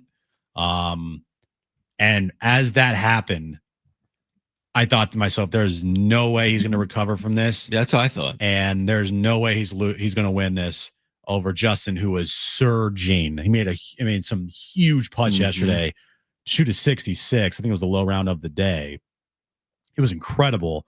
And Rory even mentioned his caddy as they're going to the playoff hole, helped reset him by telling him, you would have taken this last Monday. Mm-hmm. If I told you last Monday you're in a playoff to win the Masters, you would have taken this. So let's reset, let's lock in, let's go. And Rory said that's all he needed to wipe away the missed putt on 18. And obviously, you know, other things that happened in that round, he had to quickly move on from again. And he played that 18 in the playoff perfectly. Perfect drive up the left side just a little bit. Perfect approach shot. Sticks it within 3 feet. Nails the putt birdie to win. I mean, Justin played that hole perfectly as well. Perfect drive. Perfect approach. He had about an 8-10 footer. Nailed that. Well, he didn't nail that, but anyway, gets a par, right? But Rory comes back. I did not expect Rory to have to win it that quickly. I thought this was going to go multiple holes, and instead, just nailed it on 18. It was awesome to watch. I can't imagine being there. I can't imagine playing in that type of pressure-packed environment. I really can't. Like, to keep your composure. I don't know if Rory did that or not with the final 6 or 7 or 8 holes he played, but to win in that environment, to complete a career Grand Slam, is truly storybook. It was Storybook, which is what he hit the ball in on the 13th. Listen right to the Brook. Yeah, listen to this. So this is what all of what Rory won yesterday. Obviously, Money. he won. Well, yeah, he won obviously the green jacket. He won a record $4.2 million in prize money. That's good. He's now an honorary member to Augusta National. He has a gold medal and replica Masters trophy. He has a lifetime invitation to the Masters, a locker in the champions locker room. I thought the video of him going to the champions locker room for the first time was awesome as well. Access to members only driving range and an annual invitation to the champions dinner. Obviously, next year will be his champions dinner that he gets to choose what he wants to have at the dinner. That's always like a cool tradition for the previous year's Masters winner. To me, the Masters is it's golf Super Bowl. It's the peak, and it's great because it's the first major of the year. What would I have as my meal? I'd be so mad going to your Masters meal. It would be so bad because it would be suck. like soup, salad, no meat in the soup, just be soup, tofu, and a tofu platter. I'm not going to win the Masters, so who cares? You will not win the Masters, John. All right, back to tonight down at Petco. Game 1 of this 3-game series against the Cubs as the Padres look for some revenge after losing a series earlier this year at Wrigley Field. Plus Jim's back page ahead. John and Jim.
This update's brought to you by eBay. Padres Cubbies tonight at Petco Park, 6:40 first pitch. Dylan Cease on the mound for the Padres. More injury news for the Padres. Brandon Lockridge going to the 10-day IL with a hamstring injury. Connor Joe has been recalled to the active roster. SDFC takes on Charlotte this weekend on the road. 4:30 kickoff time. 4 p.m. is when our pregame coverage starts. Of course, you can listen to that match right here on San Diego Sports 760. And Rory finally did it. Won the Masters yesterday, beating out Justin Rose in a playoff in the first hole of the playoff.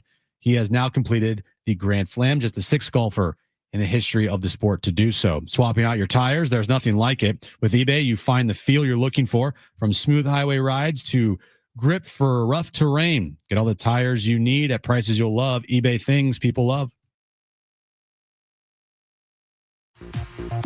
All right, Jim's back page ahead. John and Jim, San Diego Sports 760. We can get back to the Padres in a moment. I just saw this, that 17 players are confirmed for the 2025 NFL Draft in Green Bay coming up in less than 2 weeks.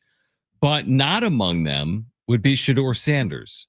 Cam Ward, along with 2 other quarterbacks, Jackson Dart from Ole Miss, Jalen Milroe from Alabama, we talked about that, will be in attendance or expected to be in attendance. Shedeur Sanders is not one of the 17 players expected to be in attendance. He's expected to be the 2nd quarterback selected in the draft behind Cam Ward.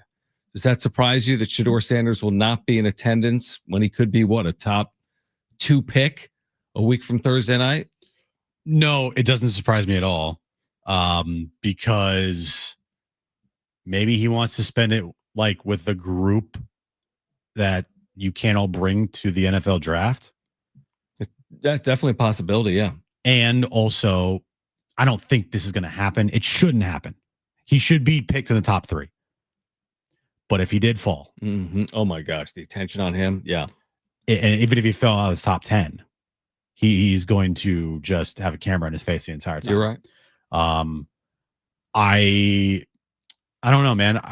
I actually kind of like it, because if it were me, maybe I want to stay home or, have a party and be in an environment where where cameras are up in my face and I can literally just roam and do whatever I want. And I don't have to, be at the NFL draft process where it's probably chaotic. Travis Hunter will be there. Okay. Ashton Genty will be there. Abdul Carter of Penn State will be there. You know who will be there? Is a former Aztec. Does anyone have any idea? One of the 17 players who will be in attendance started his career at San Diego State under Brady Hoke. He was their starting left tackle 3 years ago, Josh Simmons. He transferred to Ohio State. He is one of the 17 players that will be in attendance. This is next Thursday night. There'll be intrigue. ESPN creates it automatically. For right? sure. There'll be I think it is intriguing. Anytime at the top of a draft you have multiple quarterbacks, who knows if they'll pan out or not? Like, will one be a future franchise guy? Will one not? Is Cam Ward that guy? Is Shedeur Sanders that guy? How high do you take a running back in Ashton Genty? Is Abdul Carter, the defender, the real deal? Like, there's some big-time names. Travis Hunter, what impact will he make immediately? What type of player will he be in the NFL? What type of trades will we see? So there's intrigue. And honestly, the player I'm probably most curious about in the NFL is Shedeur Sanders. It's not Cam Ward. I think that's intriguing, but to me, it's Shedeur Sanders. The son of Deion Sanders, coming off these 2 high-profile years in Boulder with Colorado. Like, to me, Shedeur Sanders he's the story of the draft. To me, if he drops below 3, he could drop maybe outside the top 10, or a team will have to. I think a team will draft up to get him. Yep. Because they're just not going to let him fall that far. I don't know what kind of quarterback he's going to be, but I do know that prospect-wise, he's a top 10 pick for sure. I just think it would. Now, did you see Shedeur is having a last-minute meeting with the New York Giants? I did see that, yes. Do you think that means anything? I think it means that if the Giants were to pass on a quarterback, picking this high in a draft, if someone like Shedeur Sanders was available, I think it would mean they made another mistake. Oh, yeah. Which they have made routinely with their franchise. I think, again, maybe they'll suck again next year and they'll have another chance in the top 2, 3, 4, but this is an opportunity that's staring you in the face. What are you waiting for? I also think Browns, What are you doing? What are you doing? Like, Deshaun Watson is not the answer. Who's their quarterback right now? Other than Deshaun Watson? Well, he's not playing next year because he got hurt again. Browns starting quarterback. I'm going to go with, did they sign Joe Flacco again? Kenny Pickett? Kenny Pickett. Oh, okay. So they're going to have Kenny Pickett over potentially Shedeur Sanders. Got it. Right. Well, it's because they made the worst contract signing in the history of football with Deshaun Watson. They traded for Deshaun and gave him that awful contract, so much money guaranteed, that they're basically underneath that contract forever. Yeah, it was unbelievable. Yeah, what organization has been worse, the Browns or the Giants? Probably the Browns. You said Giants. Well, overall, the Browns, right? At least the Giants have won a Super Bowl. Oh, they've won, but I guess I would say over the last 5 or 10 years, both have been horrific. Yeah, maybe the Giants have been worse over the last 5 or 10 years. Both have been awful. It's like you draft Travis. If you draft Travis Hunter too, right? Like I don't know, man. I'm still kind of skeptical on Travis Hunter in the pros. Is Watson 100% out for the entire year? I think so. Okay. I'm like fairly confident he is, even though I don't keep up on my Browns knowledge every single day. 4 days ago, Deshaun Watson said he believes in himself. That's great.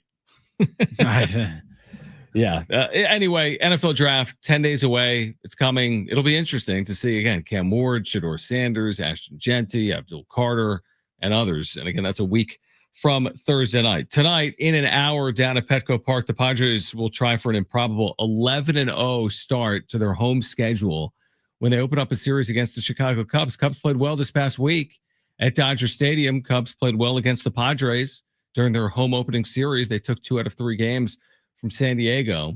I'm expecting more of the same, Jim. I just am. I know the Cubs took 2 out of 3. I know they played well at Dodger Stadium. I'm just expecting the Padres to continue to do what they've done and find a way to play good baseball here at home and win another series, because that's what they've done so far here at Petco Park. And when you look at the Cubs this year, offensively, the Cubs are really good. We saw what happened in Chicago. Now, granted, they did have Randy Vasquez on the mound. They had Nick Pivetta out there as well. Mm-hmm. Cubbies didn't put up 10 spots or anything, but still, they're a good offense so far this season. Early on, they went up and beat up the Dodgers a bit, putting up 16 runs on the board the other night. Right.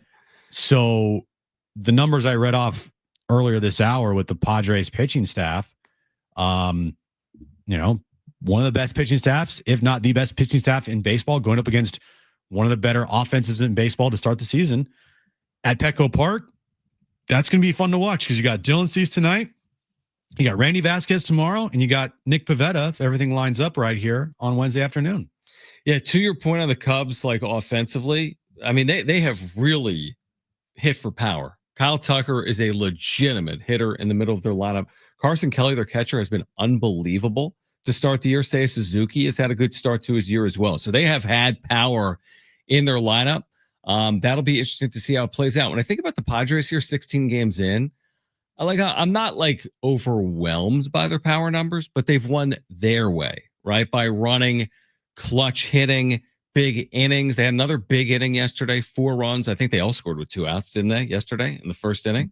They did. Oscar Gonzalez came through, and then Yuli Gurriel and Jose Iglesias. So, I mean, they've had a knack for clutch hitting and timely hitting. And again, they've run the bases well. They haven't necessarily been a team that's going to hit 4 home runs in a game or had anyone that's hit, 6 or 7 home runs individually. So this will be interesting. Again, the power of the Cubs here at Petco, where the weather is, cool in the marine layer. I'll take my chances with the Padres. They're 10-0 at home. Until someone beats them at home, I like the chances of the Padres until they get beat at home. Should be a fun series. Yeah. Hell, I mean, I know it's early on, but it could be a playoff preview. Playoff preview, John. Is this a playoff preview tonight? Huge series because of the playoff implications. If it is a playoff preview, they're not going to meet again until October. This is the final series of the year between the Cubs and the Padres. That's kind of weird. Isn't that weird? Because they met a week ago at Wrigley. Now they'll meet. That I've never loved. I get it. You're putting together a long schedule for a lot of teams. But yeah, if they do meet in the postseason, there are going to be 6 months between series between the Cubs and the Padres. Well, I do think, I don't know how the Central looks right now. If I just to guess, I'm saying I guess the Cubs are in first place in the Central, right? Yeah. The Cubbies are, right? I mean, yeah, if they don't win the Central, something went wrong, right? Well, the Central isn't expected to be very good, and the Cubs are expected to be, I mean, the Cubs are going to finish over 500, and they might be the only team in the Central to finish over 500. Like Pittsburgh, they're awful. St. Louis, no. They're not supposed to be good. Milwaukee, Reds, no way. no. Reds, no. Yeah, it should be the Cubs division to win. You're right. Or lose, I guess. Yeah. Yeah. So no, it's possible. And again, it's so early from the Padres perspective, and the division has been so good. I mean, you have 4 teams over 500, not just the Padres, but Giants, Dodgers, and Diamondbacks are all over 500 right now. Giants are leading the Phillies right now in Philadelphia, 8-4. Yeah, they have been a surprise. They really have. They really have. Surprise. They really have. So it'll be a fun series. And if they win this series, then I better not see anybody out there say anything, because I got the little bit of this on social media. Oh, they beat the Rockies. Who cares about the Rockies? They beat the Cubs. So would you say after the Cubs series, at what point do we stop saying early? It's early. It is early right now. Like, is there a point? Is it May? I would say before that. I would say middle to end of May. Once we hit June, then it's not early anymore. Well, no, definitely. But I'm saying if the start continues to be this impressive, right? If 13-3 turns into 26-8, that's a little bit of a worse clip, but that's ridiculous. 26-9. Okay, 26-9 through 35 games. Are we going to continue to be like, well, yeah, but they've only played 35 games, or are they just legitimate? No. You have to at some point say they're legitimate. Yeah, give them the credit for what they've done. But I've already given them the credit for what they've done so far this year. But I also would say it's early.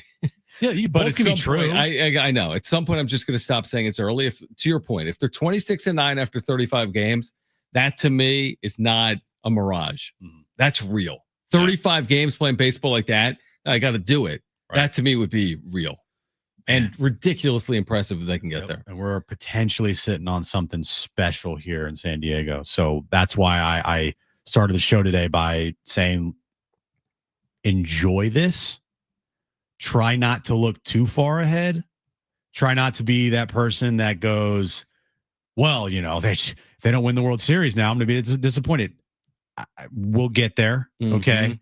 But 13-3, this franchise is not a franchise that every year has, starts like this. Right. It's been 2 decades since a start like this for this franchise. So that's why I'm saying enjoy this now. Enjoy the ride. They're a good team, and we'll see how good they can get and be over the course of this year. Jim's Back Page coming up next.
All right, final time. John and Jim back again tomorrow at 2 p.m.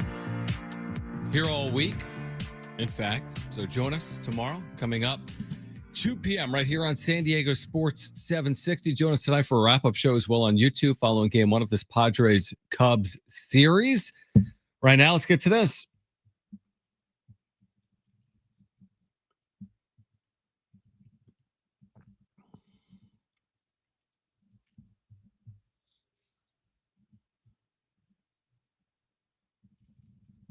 How would you? I know you're not a golfer, so this question really doesn't apply to you. Yeah, but if you were a golfer, I'm assuming that you would probably, if it was offered to you, you would want one of Tiger Woods' Scotty Cameron putters, right? I will take a Tiger Woods putter in general. Well, this is not just any putter. This is Tiger's backup Scotty Cameron putter. Okay. He's already said before that he would never sell the Scotty Cameron putter that he used to win all those majors back in the early 2000s. But every golfer has like backup clubs. What could happen to your putter? The shaft could break. You could misplace it. You could switch it out, whatever, like have backup clubs just in case. Once I'm on the course, though, I can't use anything other than what's in my bag, correct? Correct. Okay. But, what if the club was left somewhere and you needed a backup? Like, it's just, you have a backup putter, and he had a backup Scotty Cameron putter that he signed. How much? And it was auctioned off by Tiger himself in 2008. And yesterday, or over the weekend, it sold his backup Scotty Cameron putter at Golden Age bidding for $65,000. $65K. Yeah. Now, was the backup used, in fact? Not in any of his wins, no. Oh. Do we really need that? I mean, it's signed. I mean, is that a brand name? Scotty Cameron, yes. Yes, okay. It is like I would say it's the premium brand for putters out there, Scotty Cameron, which, by the way, it's operated here in Southern California. Is that right? And Scotty Cameron is like the name of the putters. What happened to the era of the guys putting with like the long putter?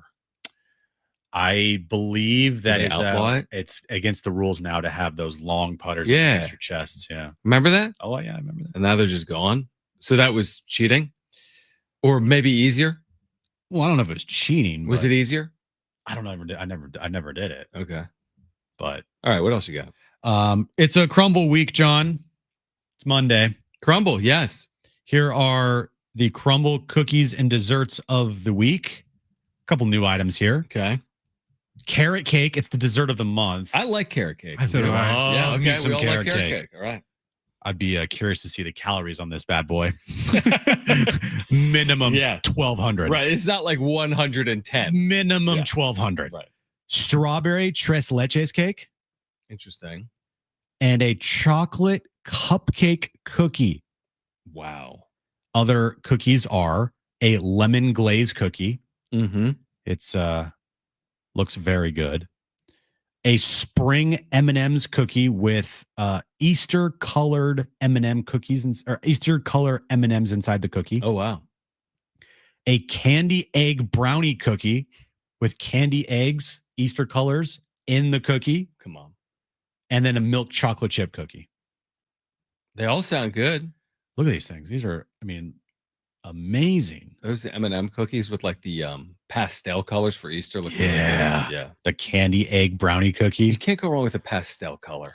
Can you? No, never. This time of year? No, it's just like right fits after the Masters. mood. You know what I mean? You get Unless it's a City Connect jersey. You get the azale colors and you get all the. It's just spring is in the air. Perfect. Yeah, I'm with you. And finally, right? Chipotle. Yeah. Kristen's obsessed, by the way. Really? Like, oh my gosh, it's all she talks about. Like a new recent thing or what? A year. She tried to go back-to-back days. What's wrong with that? It's a lot of Chipotle. You're a huge fan? Huge I love Chipotle. Do you? I like it. I don't go back to back. You don't go back to back? We're in San Diego. There's other Mexican options. What's wrong with going back-to-back places the same day? No, not same day. Or back-to-back for 2 days in a row? I'm not a back-to-back guy with food. Why? I better love it. Okay. It's not like she has to get the same thing But 2 she days in a row. does. She does. Okay. What does she get? Like the burrito bowl. With tofu? Or no, yeah, you know what? It's not tofu. it's like Beyond Meat. Yeah, it is maybe tofu. I don't know. Anyway, Chipotle has partnered with NBA players Mikal Bridges and Josh Hart, along with renowned designer Nicole Cho, to release a limited edition collection of, quote, to-go bags inspired by the brand's iconic brown paper takeout bags. The collaboration blends streetwear aesthetics with the bold, recognizable style of Chipotle's packaging, creating a unique fashion statement for fans of the brand and basketball alike. The collection celebrates the intersection of food, culture, and design, reimagining a fast casual staple as a wearable accessory. Would you buy this, John? Let me see. Hold on. Stand by. Let me pull it up. All right. There we go. It's good. It's good. Here we go. The Chipotle made to go bag. No, but Kristen would, so maybe I would for her. Yeah, it'll cost you $13,000. I think it's worth it. Sometimes you just got to spend. Sometimes you just got to spend money, even though it's tax season. Tomorrow's your tax day, everybody. That's right. Do your Tax day's taxes tomorrow. out there. If you haven't, you might be screwed. You could file for an extension. Yeah, file for extensions. Here's the other thing that should be in the back page. The elephants at the zoo. This is crazy. They all huddled up during the earthquake to protect their young, and it's on video. San Diego Zoo has put this on social media. They had like the adult elephants. They almost huddled up like it was like 2nd and 6 from the 43. Like these 6 elephants huddled up around their like young elephant because the earth was shaking, which is probably a good idea. So listen to this.